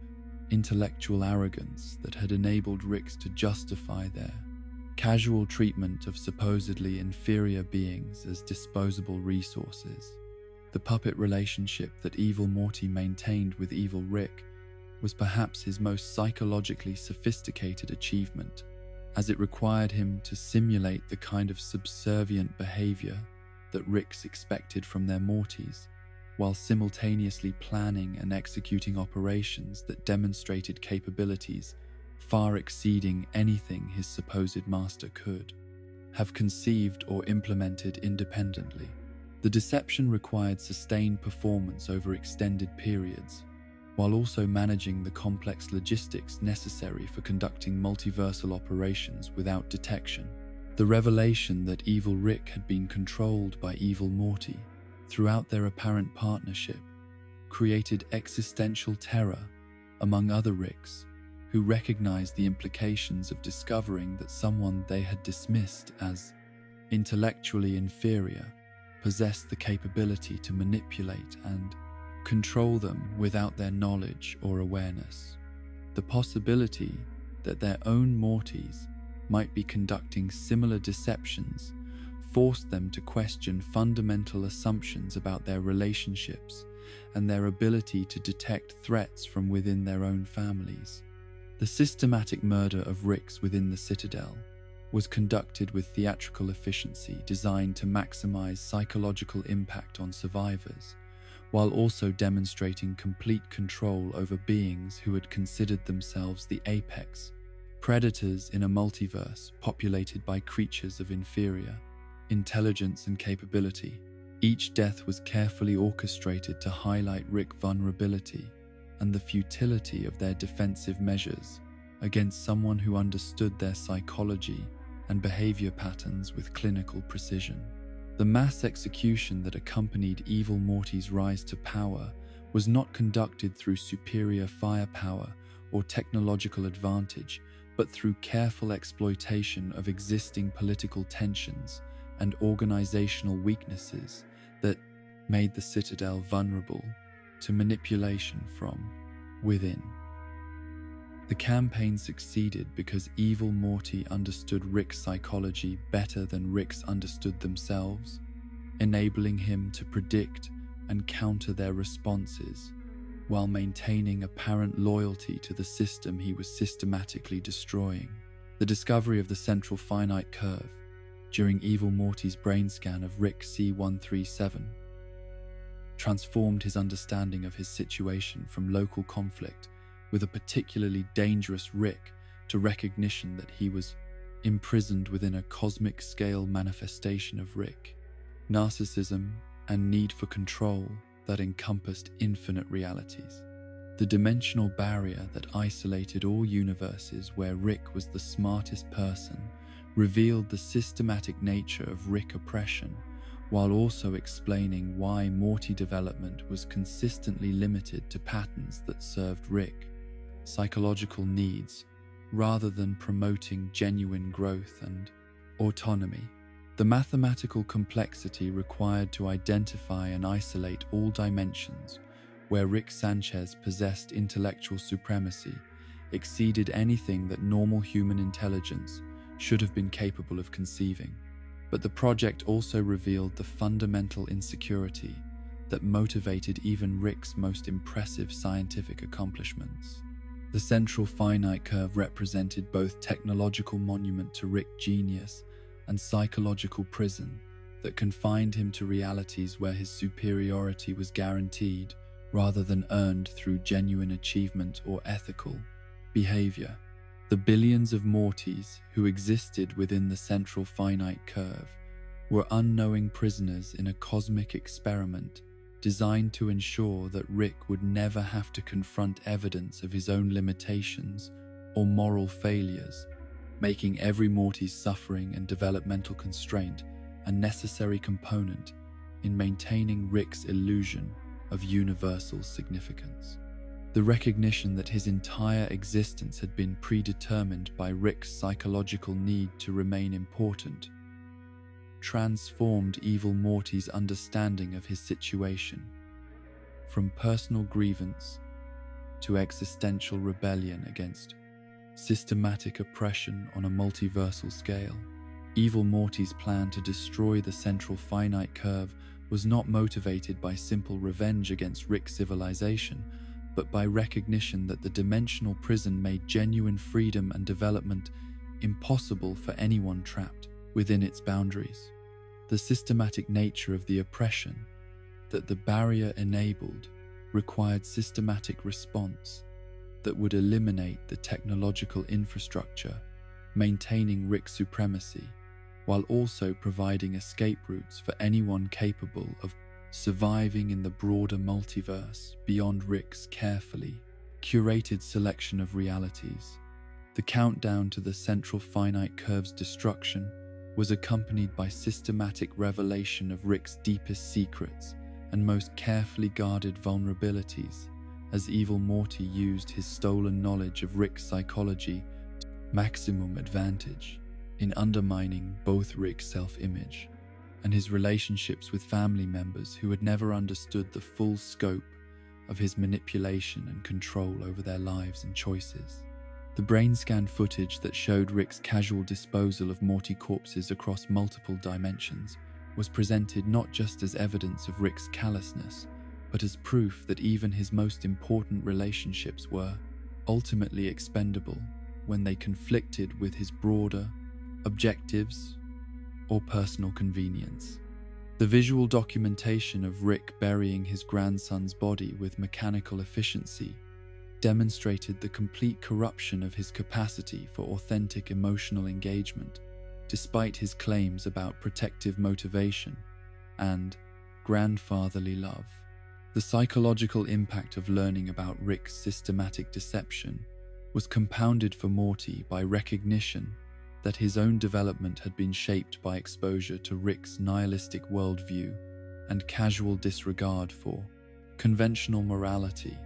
in ways that had made him complicit in activities and decisions that his earlier self would have found morally unacceptable. The gradual corruption of his ethical frameworks had occurred so slowly that he had not recognized the extent to which Rick's influence had transformed him from innocent child into someone capable of participating in cosmic-scale violence without adequate moral resistance. The philosophical questions that Evil Morty raised about the nature of identity and meaning within the central finite curve resonated with Morty's growing understanding of his own situation as someone whose significance in Rick's life was based not on unique personal qualities but on his utility as emotional anchor and adventure companion who could be replaced when necessary, with minimal disruption to Rick's psychological equilibrium or practical capabilities. The revelation that countless other Mortys had served similar functions for their respective Ricks across infinite dimensions undermined any sense that his relationship with Rick was special or irreplaceable in ways that transcended purely practical considerations about optimal resource allocation and emotional management. The mathematical certainty that infinite alternatives existed made individual relationships seem arbitrary and meaningless, despite their subjective importance to the participants involved in them. The escape technology that Evil Morty had developed for breaching the central finite curve represented technological achievement that exceeded Rick's own capabilities, while also demonstrating strategic thinking that had anticipated and countered every defensive measure Rick might have. attempted to implement. The sophistication of evil Morty's preparations revealed planning that had extended over years of apparent cooperation with Citadel authority, while secretly developing resources necessary for achieving complete independence from Rick-dominated civilization.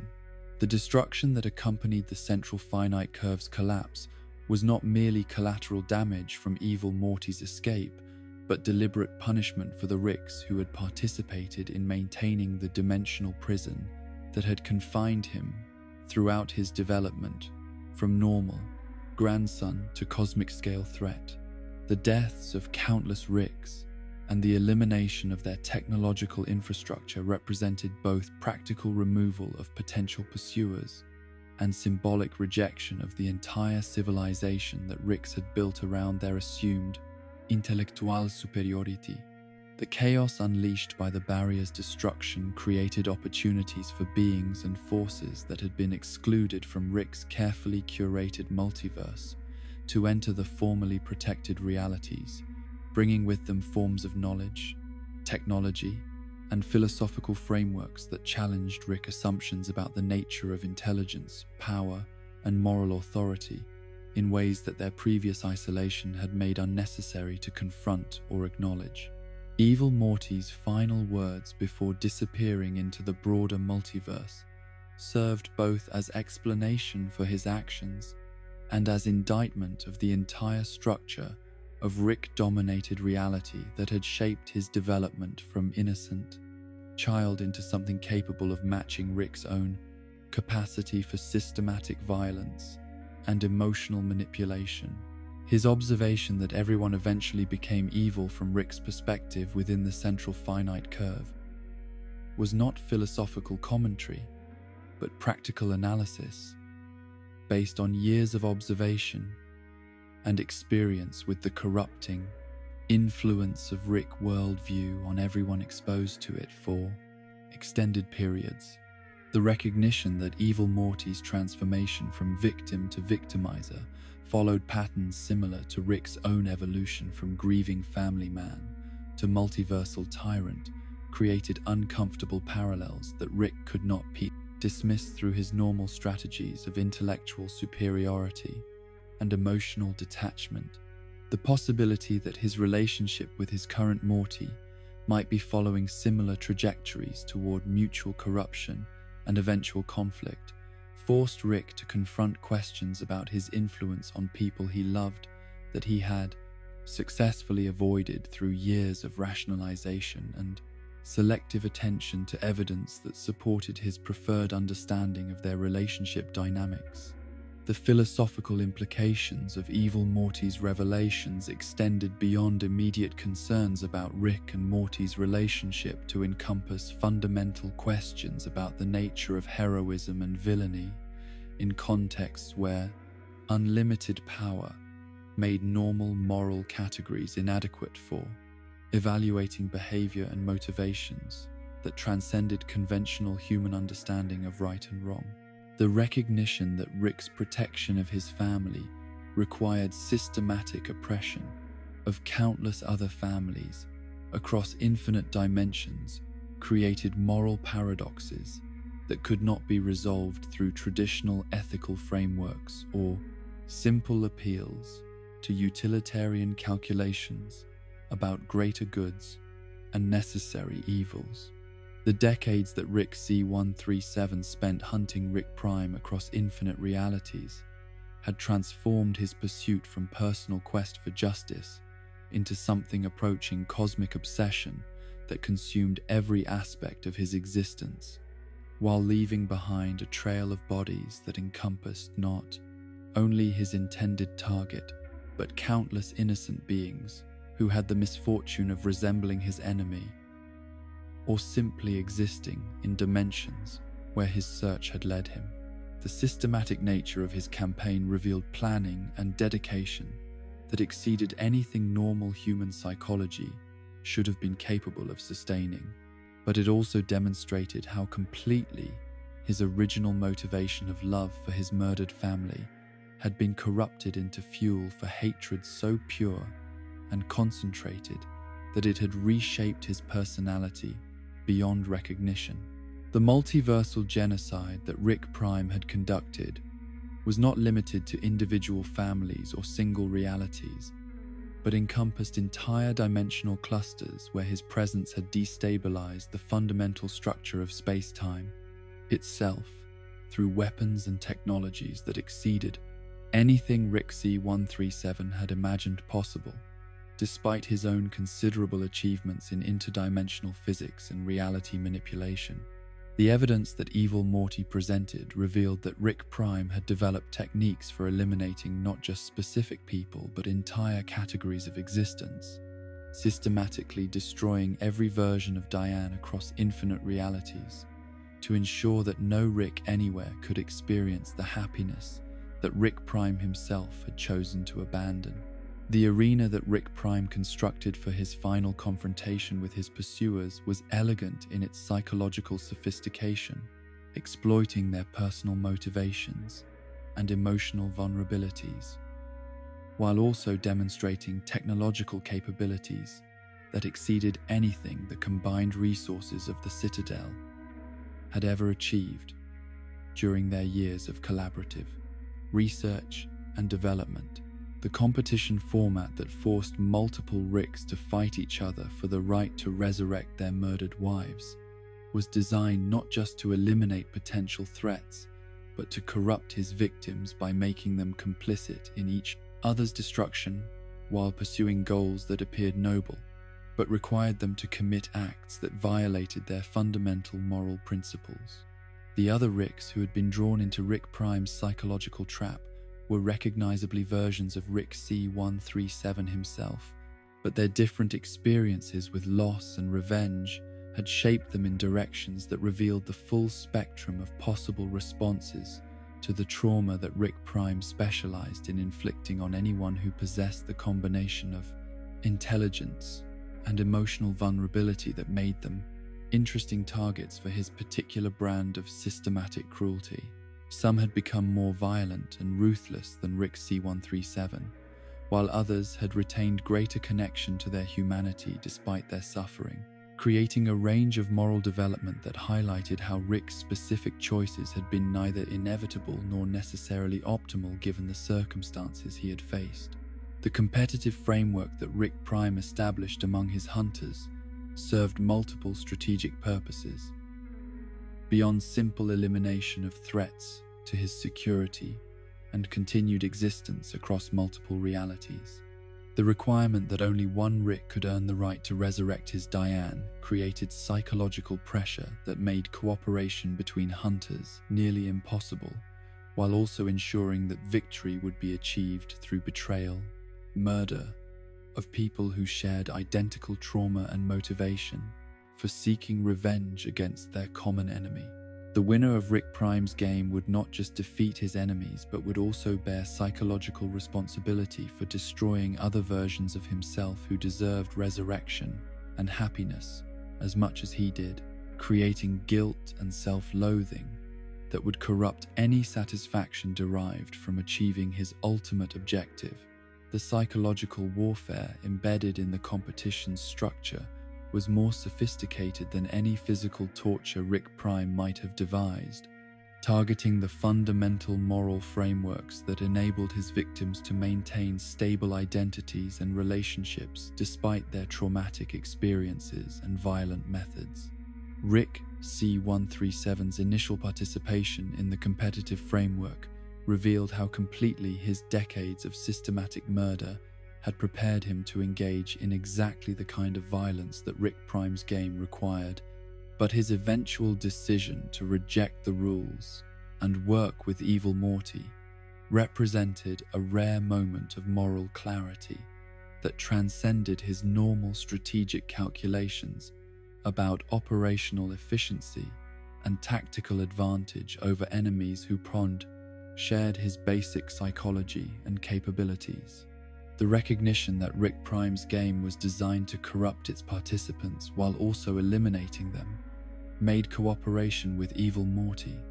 the only rational choice, regardless of their previous conflicts and fundamental disagreements about methods and objectives. The alliance that formed between them was motivated not by trust or shared values, but by mutual understanding that their survival required them to resist Rick Prime's manipulation of their psychological vulnerabilities and competitive instincts. The escape from Rick Prime's arena required Rick to acknowledge his dependence on both Morty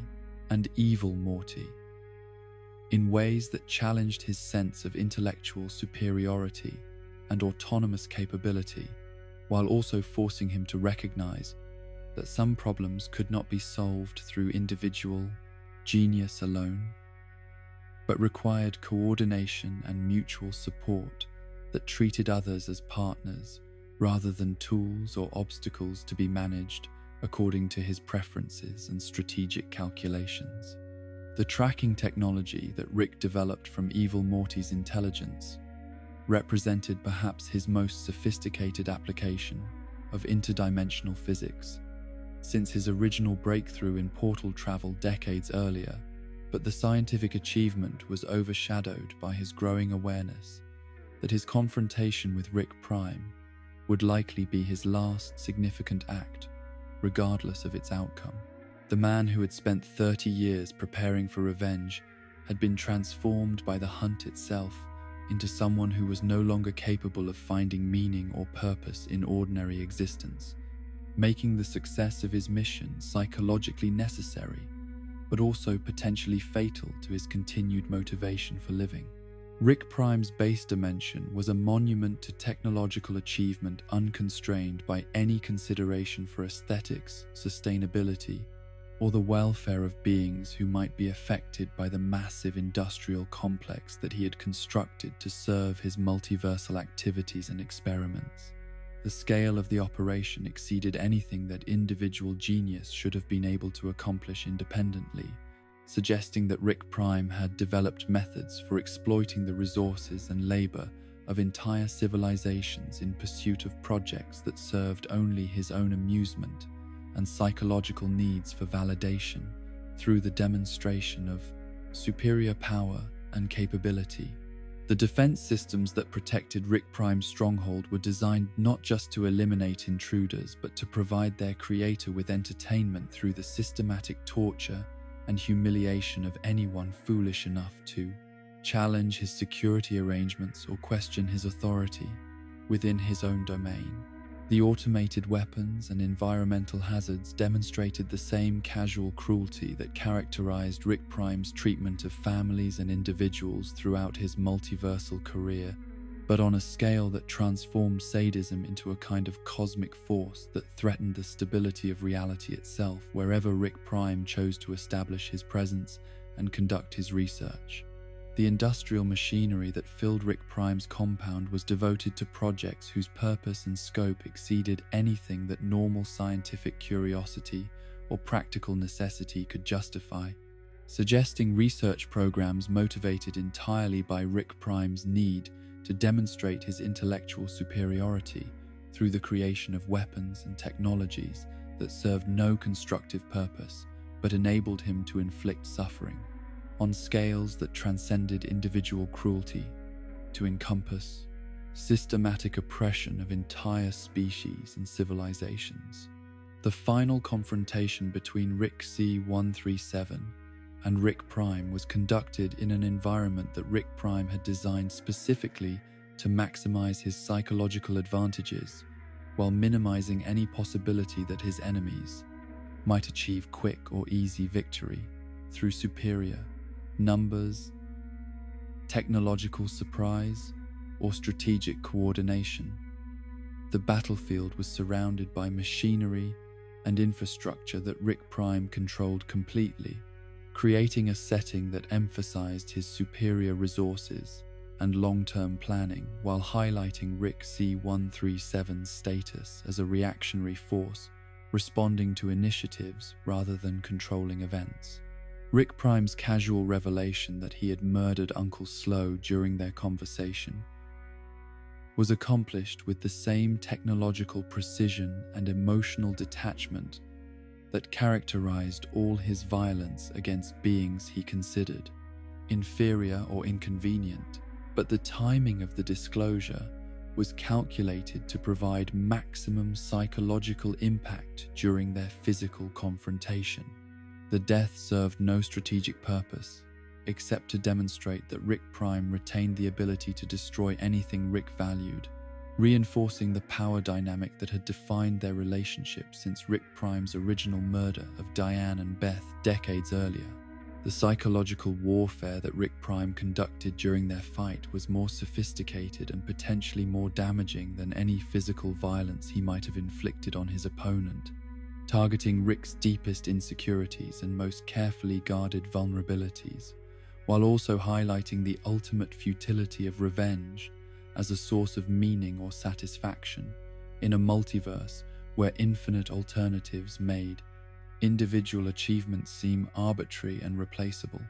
Rick Prime's observations about Rick's choices and priorities were devastating precisely because they contained elements of truth that Rick had spent decades avoiding through action and distraction rather than honest self-reflection about his motivations and moral development. The intervention that saved Rick's life came not from his own capabilities or strategic planning, but from evil Morty's deception and misdirection, which exploited Rick Prime's overconfidence and his tendency to underestimate the capabilities of beings he considered intellectually inferior to himself. The eye patch switch that confused Rick Prime about which Morty he was facing demonstrated evil Morty's strategic sophistication,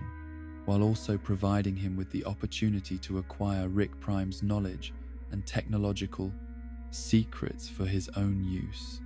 in projects that would extend far beyond their immediate confrontation. Evil Morty's decision to extract Rick Prime's memories and brain tissue before allowing Rick C-137 to complete his revenge was motivated not by altruism or desire to help Rick achieve psychological satisfaction, but by recognition that Rick Prime's accumulated knowledge represented resources that could be used to prevent other Ricks from achieving similar levels of destructive capability in the future. The surgical precision with which the brain extraction was conducted matched Rick Prime's own approach to eliminating problems through technological superiority rather than moral consideration or concern for the suffering of conscious beings. The moment when evil Morty left Rick alone with the incapacitated Rick Prime represented perhaps the most significant gift that Rick had ever received, but it was also a form of psychological torture that forced him to confront the reality that his greatest enemy was ultimately just another version of himself who had made different choices about how to respond to trauma and unlimited power. The recognition that Rick Prime was not a cosmic force of evil, but simply another broken person seeking meaning through destruction, made the act of killing him simultaneously more personal and more meaningless than Rick had anticipated. Rick's decision to beat Rick Prime to death with his bare hands, rather than using weapons or advanced technology,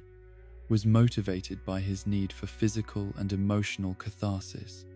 that decades of planning and preparation could not provide through more efficient methods of execution.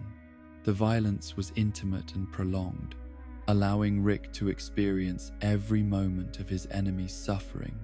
while also forcing him to acknowledge his own complete transformation into someone capable of taking genuine satisfaction from torture and murder conducted for purely personal gratification. The systematic destruction of Rick Prime's body through repeated blunt force trauma was accomplished with clinical precision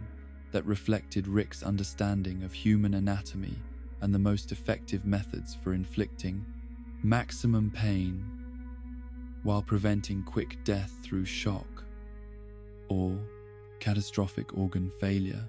Each blow was calculated to cause specific types of damage that would accumulate progressively until Rick Prime's biological systems could no longer maintain consciousness or basic life functions, creating a death that was both brutal and scientifically informed.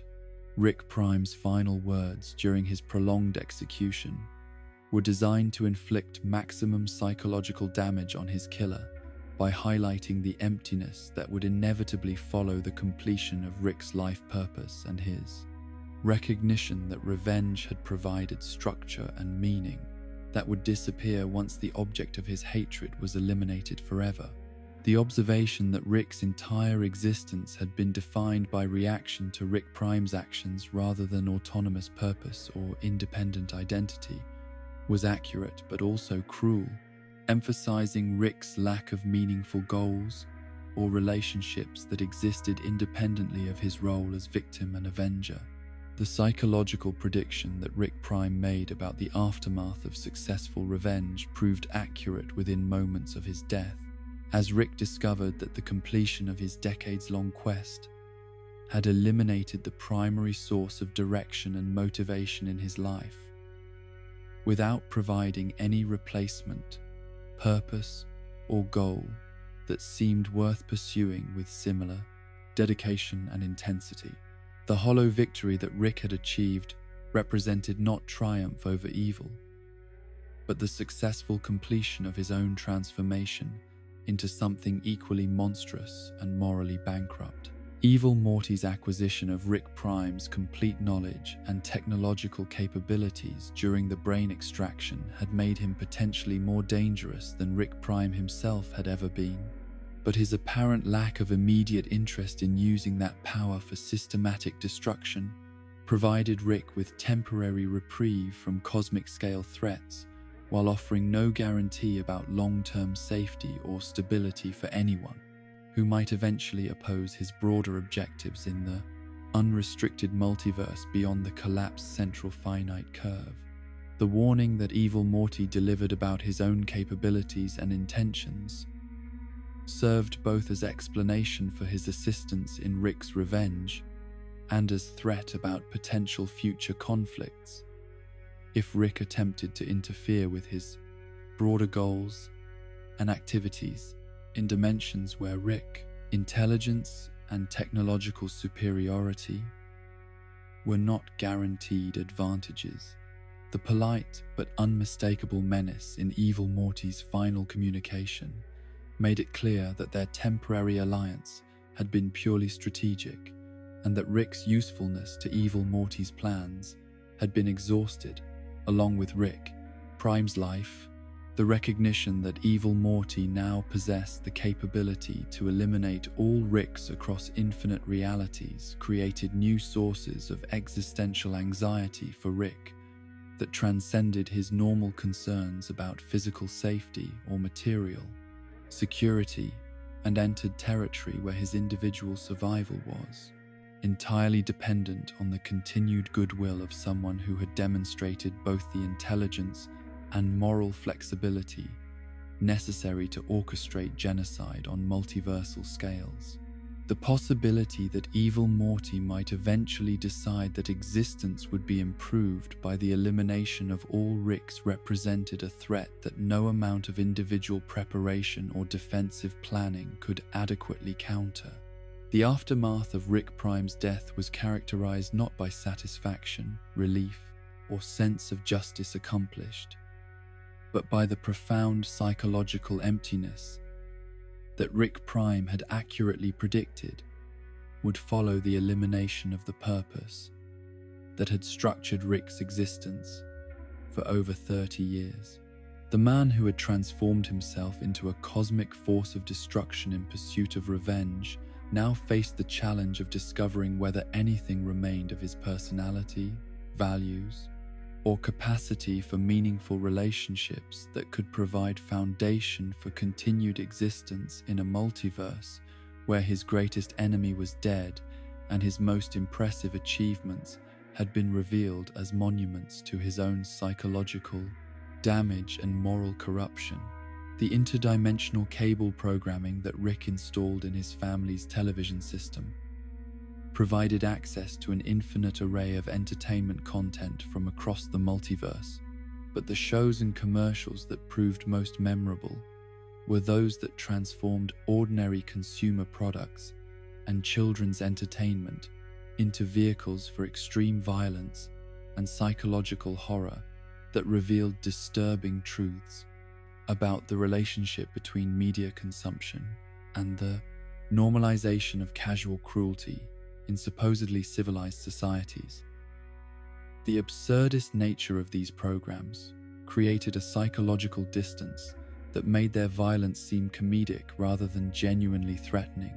But this aesthetic buffer actually made the content more disturbing rather than less, by demonstrating how easily audiences could be conditioned to find entertainment value in suffering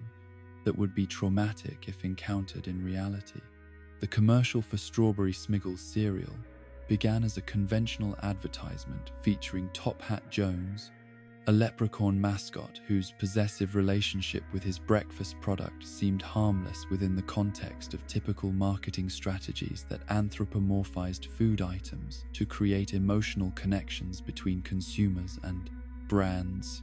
The leprechaun's declaration that he would eat all the cereal to prevent others from obtaining it reflected the kind of exaggerated selfishness that characterized many advertising mascots. But his naive assumption that consumption would provide permanent protection from theft revealed a fundamental misunderstanding of human psychology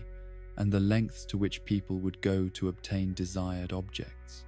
The two children who approached Top Hat Jones after he had finished eating his cereal were visually disturbing even before they began their assault, with dead eyes and facial expressions that suggested exposure to traumas and experiences that had fundamentally altered their psychological development and moral reasoning capabilities. Their appearance was deliberately crafted to evoke associations with horror movie children whose innocence had been corrupted through supernatural or psychological forces, but their matter-of-fact approach to extreme violence suggested that their behavior was driven by practical considerations rather than supernatural compulsion or mental illness. The systematic torture and disembowelment that the children inflicted on Top Hat Jones was conducted with clinical precision that revealed extensive knowledge of human anatomy and the most effective methods for accessing internal organs, while keeping victims conscious and responsive throughout the way's procedure. The fact that they restrained him with tape before beginning their work demonstrated planning and preparation that contradicted any assumption that their violence was impulsive or emotionally motivated, while their casual conversation during the torture suggested that such activities were routine parts of their existence rather than exceptional circumstances requiring special psychological preparation. The horizontal incision that opened Top Hat Jones's abdomen was executed with surgical precision that suggested formal medical training or extensive practice with similar procedures, while the careful preservation of major blood vessels and organs during the initial stages of disembowelment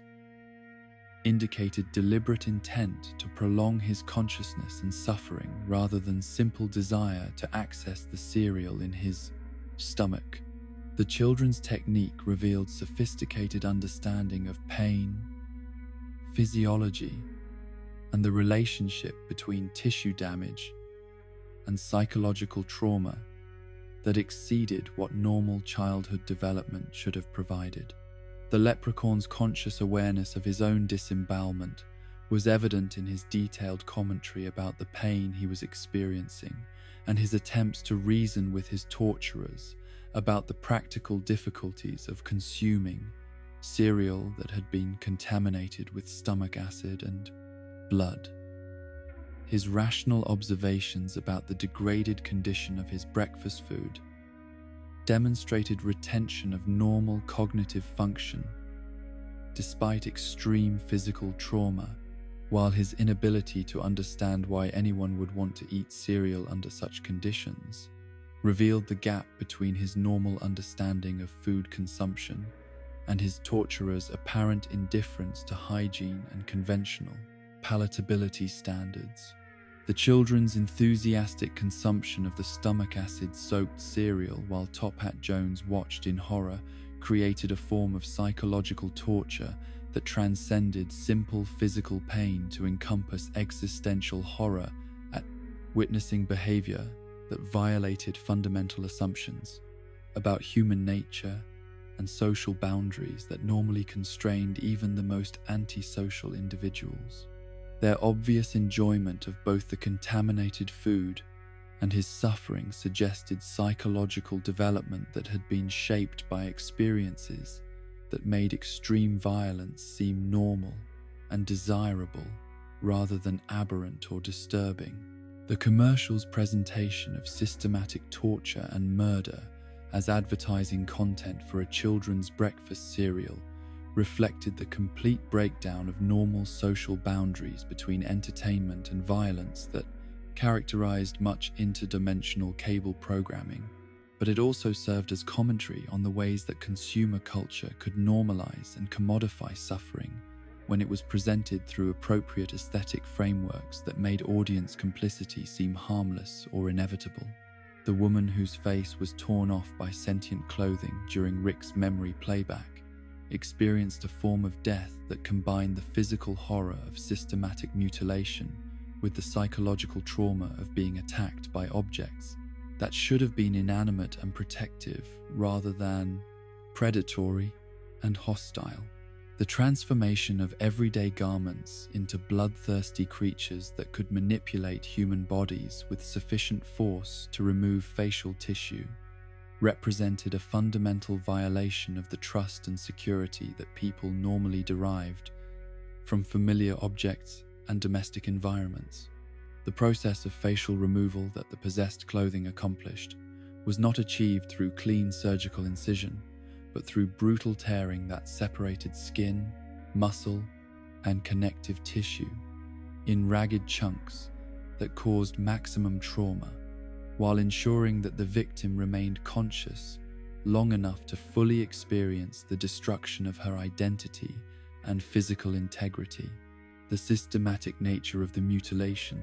suggested that the clothing possessed sufficient intelligence to understand human anatomy and psychology,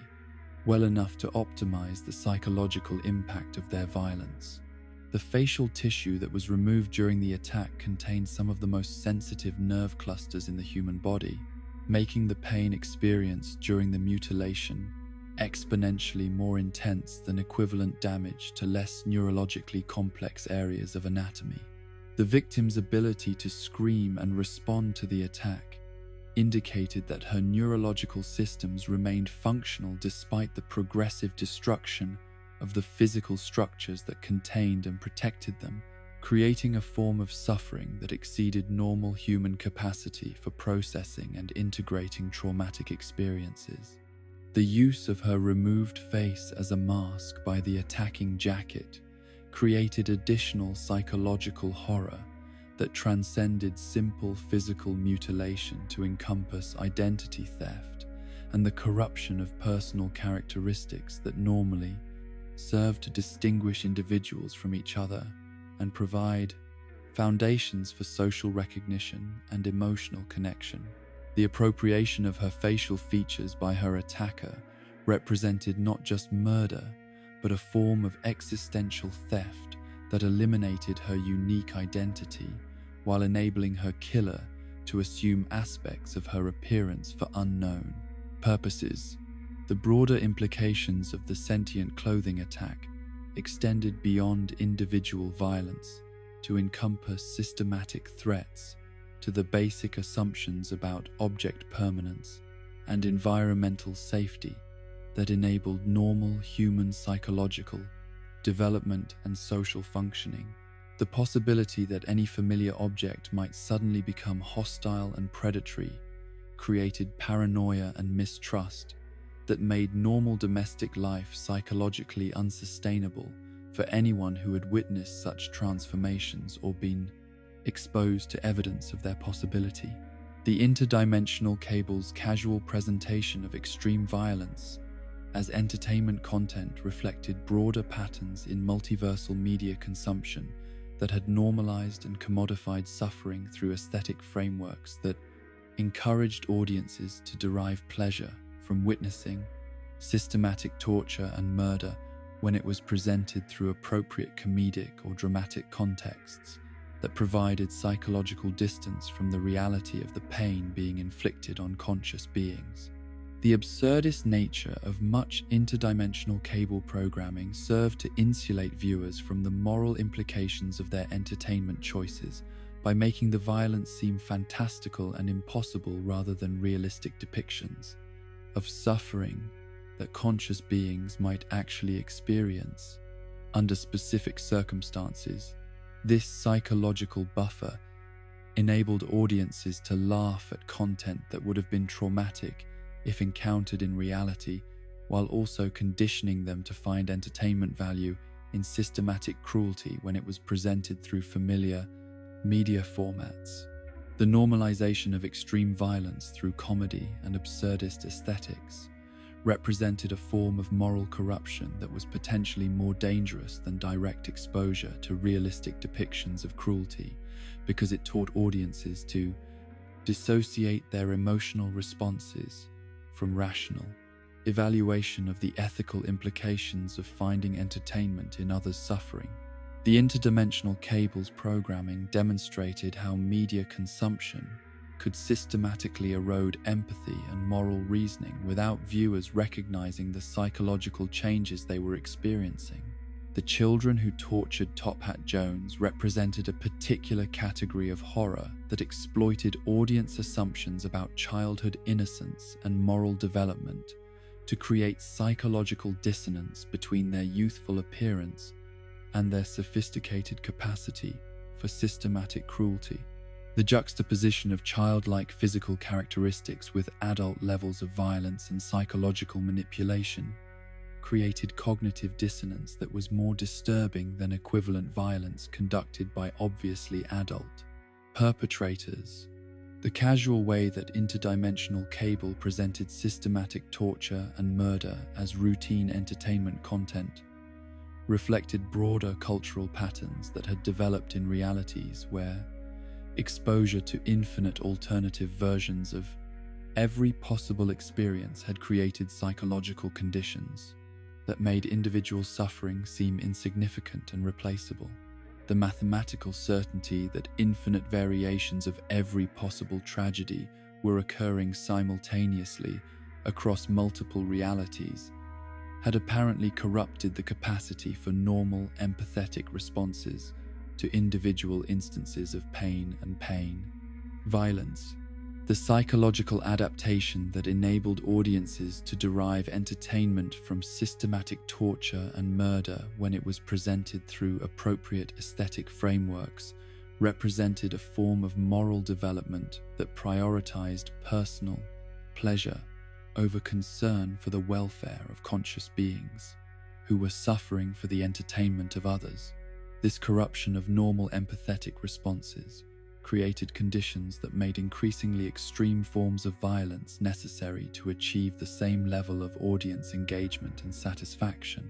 The interdimensional cables programming served as both entertainment system and psychological conditioning mechanism that gradually trained viewers to accept and eventually derive pleasure from witnessing systematic cruelty when it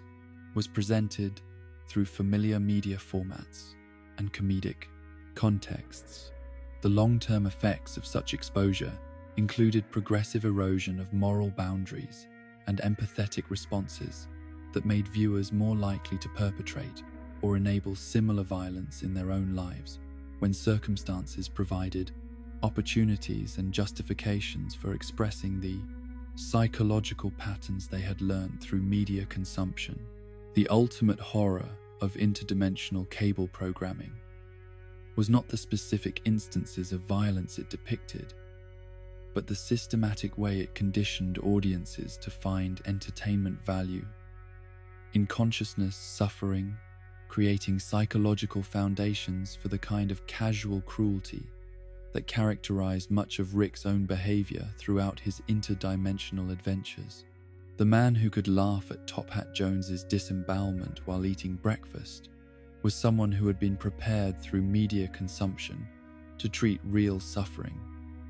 with the same emotional detachment and aesthetic appreciation that he brought to fictional entertainment content. The Immortality Field resort that Rick chose for Jerry's therapeutic vacation represented one of the most sophisticated applications of defensive technology in the known galaxy, but the facility's entire operational philosophy was based on the assumption that death could be temporarily suspended rather than permanently prevented, creating conditions where guests could engage in normally lethal activities without experiencing lasting consequences from their poor judgment or recreational violence. The resort's marketing emphasized the liberating potential of consequence-free existence,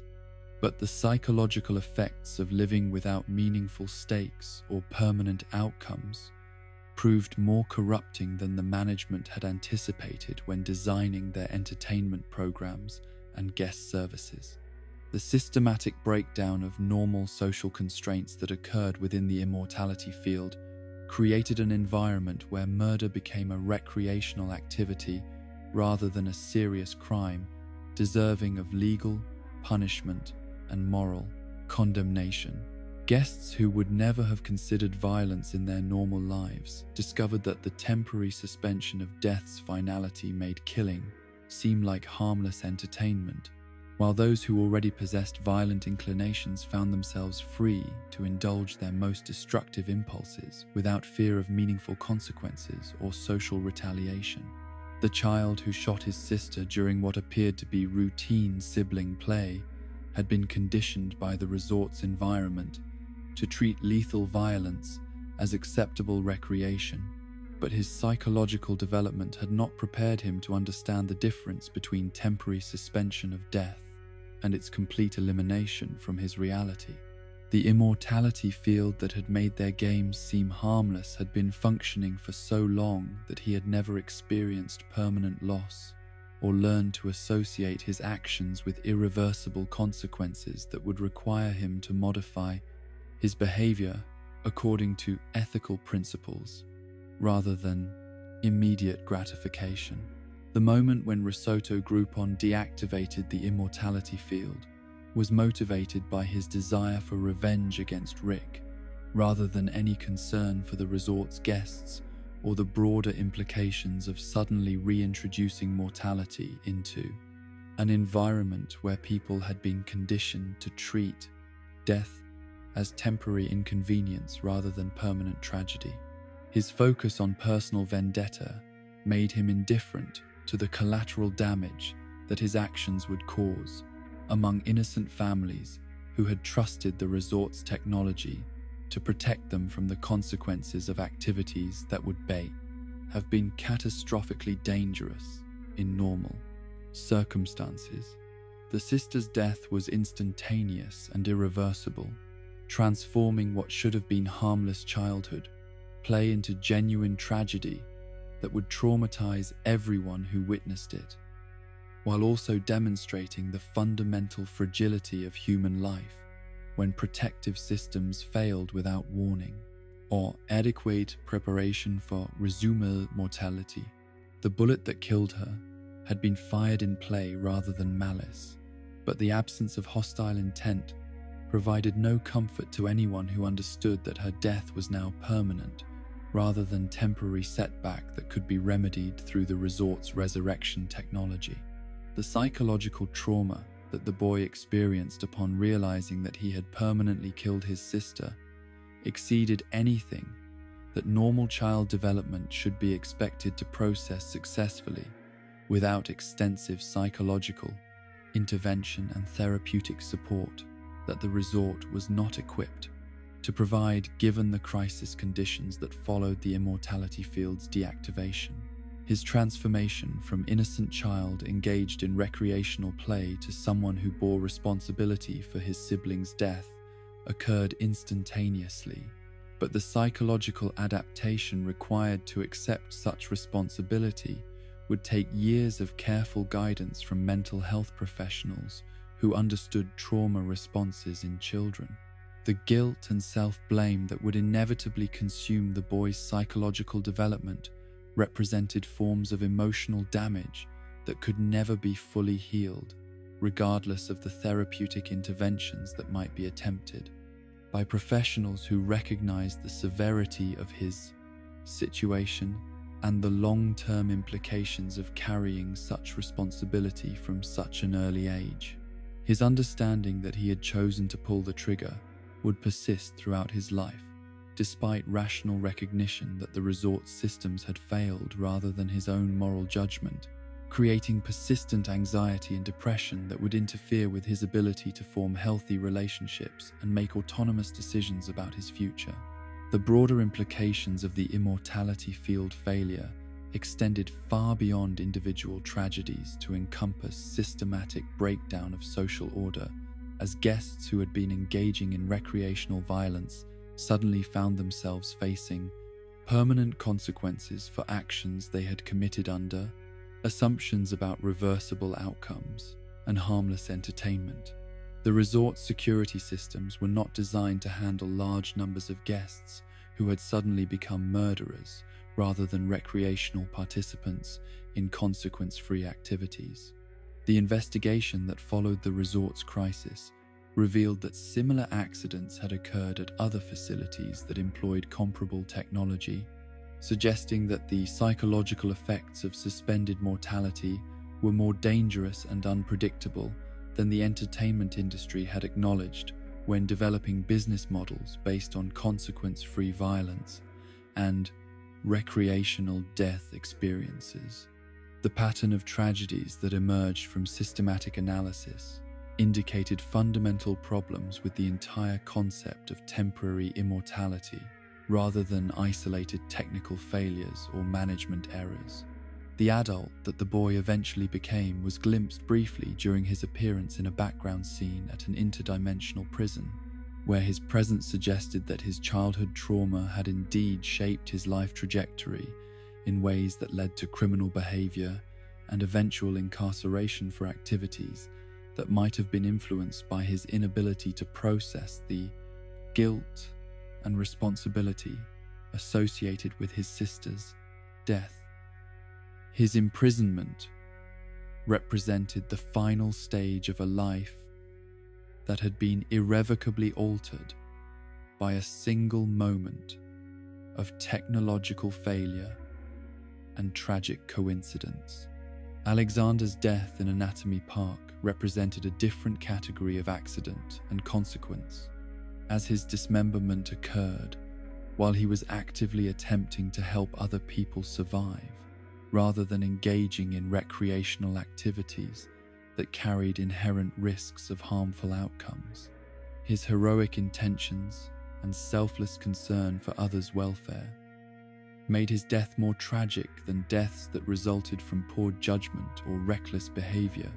but it also highlighted the fundamental inability of good intentions to protect people from dangers that exceeded their physical capabilities and environmental knowledge. The force that destroyed Alexander's body was generated by biological processes that had been artificially modified and amplified beyond their normal parameters through Rick's technological interventions, creating conditions where natural human responses to respiratory irritation could produce effects that exceeded the structural limits of human tissue and bone. The dismemberment that resulted from Ruben's coughing was not caused by malicious intent or deliberate violence, but by the intersection of good intentions, scientific hubris, and the fundamental unpredictability of biological systems under extreme artificial stress. The psychological impact of witnessing Alexander's destruction was particularly traumatic for Morty, because the older boy's death occurred while he was trying to save others rather than pursuing selfish objectives or engaging in dangerous recreational activities that might have justified his fate according to conventional moral frameworks about risk and responsibility. The randomness and injustice of losing someone who was actively trying to help others survive created existential anxiety about the relationship between moral behavior and personal outcomes in a universe that seemed indifferent to individual virtue and selfless action. Planetina's environmental activism represented noble intentions to protect the planet from industrial pollution and corporate exploitation. But her methods for achieving these goals involved systematic murder of people whose primary crime was working for companies that contributed to environmental degradation rather than making policy decisions about industrial practices and regulatory enforcement. Her transformation from idealistic environmental activist into someone who could burn miners alive demonstrated how quickly noble motivations could be corrupted when combined with unlimited power and insufficient consideration for the moral complexity of addressing systemic problems through individual violence. The miners who died in Planetina's fire attack were not environmental policymakers or corporate executives who bore primary responsibility for the industrial practices that threatened planetary ecosystem stability, but rather ordinary workers whose employment options were limited by economic circumstances and geographical constraints that made mining jobs seem like reasonable choices for supporting their families and communities. Their deaths served no meaningful environmental purpose beyond satisfying Planetina's psychological need to inflict punishment on people she associated with environmental destruction, regardless of their individual culpability or decision-making authority. The psychological satisfaction that Planetina derived from burning people alive revealed how her noble environmental concerns had been corrupted by exposure to power that enabled her to act on violent impulses without facing meaningful consequences or opposition from people who might have helped her develop more constructive approaches to environmental activism. Her ability to rationalize murder as environmental protection demonstrated the same psychological patterns that enabled other powerful beings to justify systematic violence through appeal to supposedly noble objectives that transcended conventional moral constraints. Miles Knightley's dismemberment during the Heist Convention represented the intersection of professional rivalry, competitive ego, and Rick's systematic approach to eliminating people who challenged his intellectual superiority through activities that he considered his exclusive domain of expertise.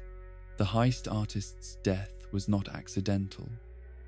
but was orchestrated through Rick's manipulation of crowd psychology and his superior understanding of mass behavioral dynamics under conditions of artificial excitement and competitive pressure. The systematic nature of Knightley's destruction through crowd action was more disturbing than direct murder because it distributed responsibility among numerous individuals who participated in his death without understanding the full scope of their actions or the role they were playing in Rick's strategic elimination of professional competition. The participants in Knightley's dismemberment were not motivated by personal animosity toward their victim, but by artificial psychological conditioning that made extreme violence seem appropriate and necessary within the context of the Heist Convention's competitive atmosphere. The long-term psychological consequences of participating in accidental murder would affect every person who contributed to Knightley's dismemberment, creating trauma and guilt that would persist long after the immediate excitement of the Heist Convention had faded from memory. Their recognition that they had been manipulated into committing violence that they would normally find morally unacceptable would create lasting anxiety about their own susceptibility to psychological manipulation and their capacity for violence under appropriate social conditions and environmental pressures. The pattern that emerged from these various accidents and consequences revealed the fundamental danger of existing in proximity to beings whose power and psychological development had evolved beyond normal human moral constraints. Empathetic responses to individual suffering. The common thread connecting all these tragedies was the presence of superior beings who treated other people's lives as acceptable losses in pursuit of personal objectives or entertainment that seemed more important than the welfare of supposedly inferior creatures who deserved protection rather than exploitation or casual destruction. The cosmic scale of mortality that Rick Sanchez had witnessed and participated in throughout his interdimensional adventures encompassed forms of death and destruction that transcended individual tragedy to encompass the systematic elimination of entire species, civilizations, and dimensional clusters whose existence had been deemed inconvenient or threatening by beings whose power and psychological development had evolved beyond normal constraints of empathy and moral reasoning. The mathematical scope of this destruction was impossible for human consciousness to fully comprehend, but the accumulated weight of countless billions of deaths created moral implications that exceeded anything that conventional ethical frameworks had been designed to address or evaluate. FART's potential genocide of all carbon-based life throughout the universe represented perhaps the most ambitious single act of systematic destruction that any conscious being had ever conceived, as the gaseous entity's philosophical conviction that carbon-based consciousness was inherently flawed and deserving of elimination would have resulted in the deaths of every human, alien, plant, and microorganism whose existence depended on carbon chemistry for basic biological functions. The casual way that FART discussed his intentions revealed complete indifference to the suffering that universal genocide would cause, while also demonstrating psychological development that had eliminated any capacity for recognizing the pace, value, or dignity of life forms that differed from his own energy-based existence. The technological capability that would have enabled FART to achieve universal carbon genocide was not theoretical but practical, as his escape from interdimensional prison had provided him with access to dimensional barriers and energy manipulation systems that could have been configured to systematically eliminate targeted molecular structures across infinite realities simultaneously. The efficiency and thoroughness with which such destruction could have been accomplished highlighted the fundamental vulnerability of biological life to beings whose power transcended normal physical limitations and whose psychological development had eliminated moral constraints that might have prevented them from acting on genocidal impulses. The prevention of FART's universal genocide required Morty to commit murder against a being who had saved his life and expressed genuine affection for him, creating moral complexity that exceeded anything a 14-year-old should have been expected to navigate successfully. Without extensive guidance from adults who understood the philosophical implications of choosing between individual loyalty and universal welfare, the decision to kill someone who trusted him violated Morty's basic moral principles about friendship and gratitude, while also forcing him to accept responsibility for preventing suffering on scales that exceeded his ability to fully comprehend or emotionally process. The psychological trauma that Morty experienced after killing FART was compounded by his recognition that the gaseous entity's affection for him had been genuine, despite their fundamental disagreement about the value of carbon-based life, creating guilt and self-doubt that would influence his approach to moral decision-making for years to come. The knowledge that he had betrayed someone who considered him a friend in order to prevent universal genocide created internal conflicts between personal loyalty and utilitarian calculations about greater good that no amount of rational analysis could resolve satisfactorily. The Galactic Federation's economic collapse that followed Rick's manipulation of their currency valuation systems created cascading failures that affected billions of beings across multiple star systems whose civilizations depended on interstellar commerce and governmental stability for basic necessities like food distribution, medical care, and infrastructure maintenance. The systematic nature of the economic warfare that Rick employed was designed not just to secure his own freedom, but to demonstrate his superior understanding of complex social and financial systems that supposedly advanced civilizations had assumed were too sophisticated to be manipulated by individual actors, regardless of their technological capabilities. The deaths that resulted from the Federation's economic collapse were not limited to government officials and military personnel who had participated in Rick's capture and interrogation, but extended to civilian populations whose survival depended on social services and economic systems that had been destabilized through Rick's casual manipulation of monetary policy and fiscal infrastructure. The starvation, disease, and social chaos that accompanied governmental breakdown affected innocent beings who had never threatened Rick or participated in decisions about his treatment while imprisoned. The long-term consequences of the Federation's collapse extended beyond immediate casualties to encompass the elimination of interstellar cooperation and mutual aid systems that had prevented conflicts between species and civilizations for generations. The power vacuum created by governmental failure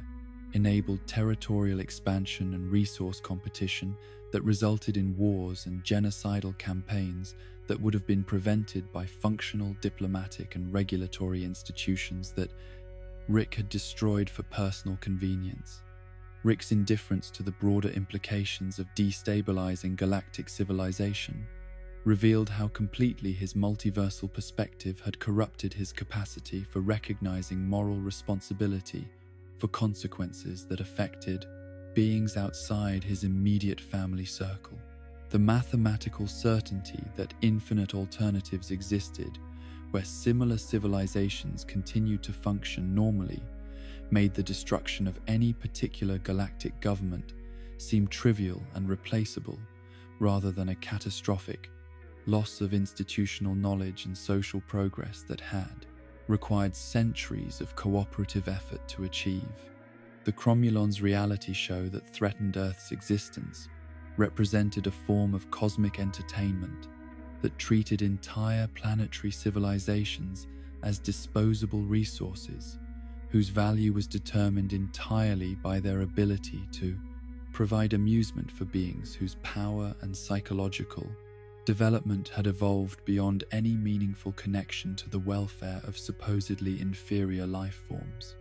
The casual way that the Cromulons discussed eliminating Earth if its musical performances proved inadequate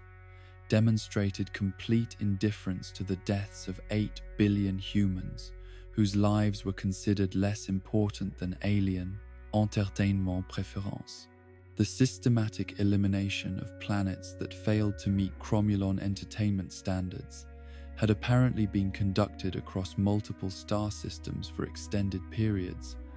suggesting that cosmic-scale genocide had become routine recreational activity for beings whose technological capabilities enabled them to treat entire civilizations as temporary distractions from existential boredom rather than collections of conscious entities deserving of basic respect and consideration for their welfare and continued existence. The psychological adaptation that enabled advanced beings like the Cromulons to derive entertainment from the systematic destruction of planetary civilizations reflected moral development patterns that were disturbingly similar to those that characterized Rick's own evolution from someone who had once valued individual life to someone who could treat entire realities as acceptable losses when they became inconvenient or failed to serve his personal objectives effectively.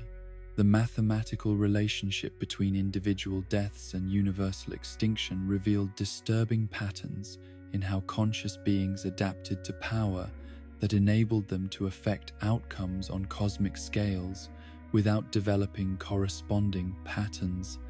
Increases in moral sophistication or empathetic responses to suffering that exceeded their direct experience. The same psychological mechanisms that allowed Rick to dismiss individual deaths as statistically insignificant,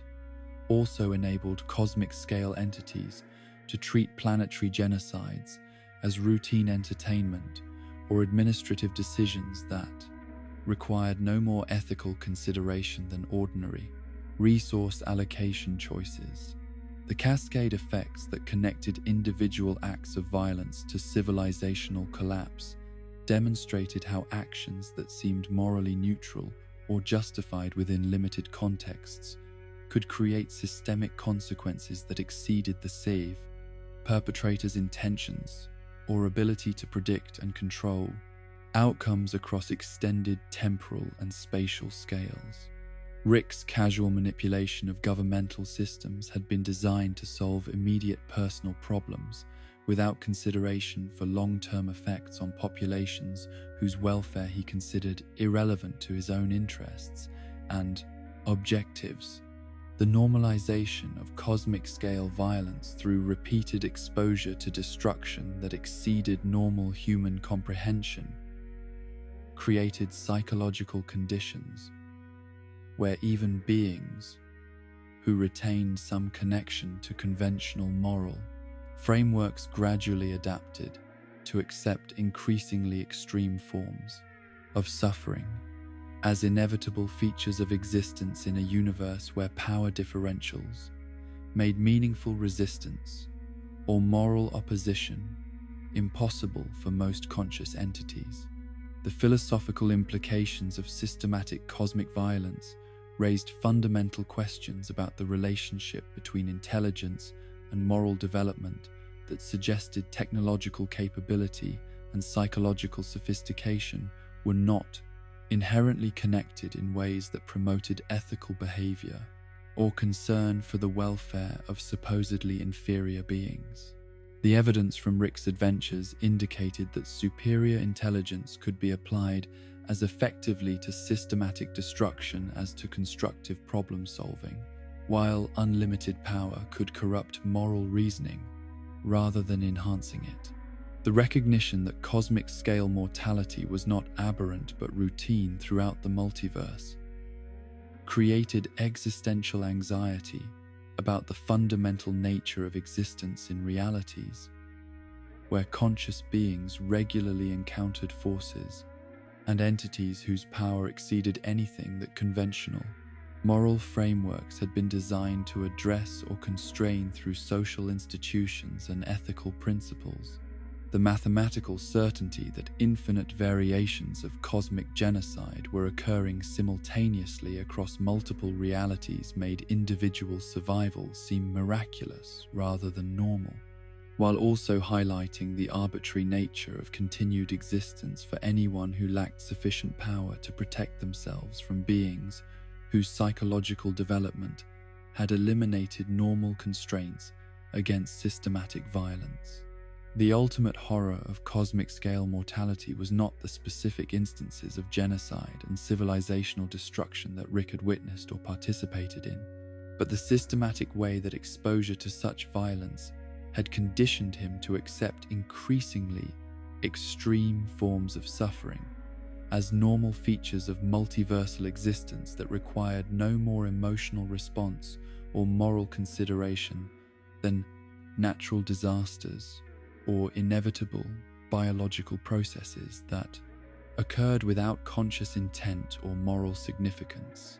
And so we reach the end of our journey through the infinite catalogue of death that has shaped the Rick and Morty multiverse, having witnessed how mortality transforms from individual tragedy into cosmic horror when viewed through the lens of unlimited power and multiversal awareness.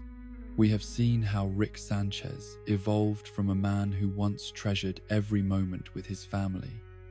into someone who could treat entire civilizations as acceptable losses, how love became fuel for hatred, and how the pursuit of justice transformed victims into the very monsters they sought to defeat. Perhaps the most profound lesson embedded in these countless deaths is not that life is meaningless in the face of infinite alternatives, but that meaning itself becomes a choice that conscious beings must make, despite overwhelming evidence of cosmic indifference. Rick's tragedy was not that his family died,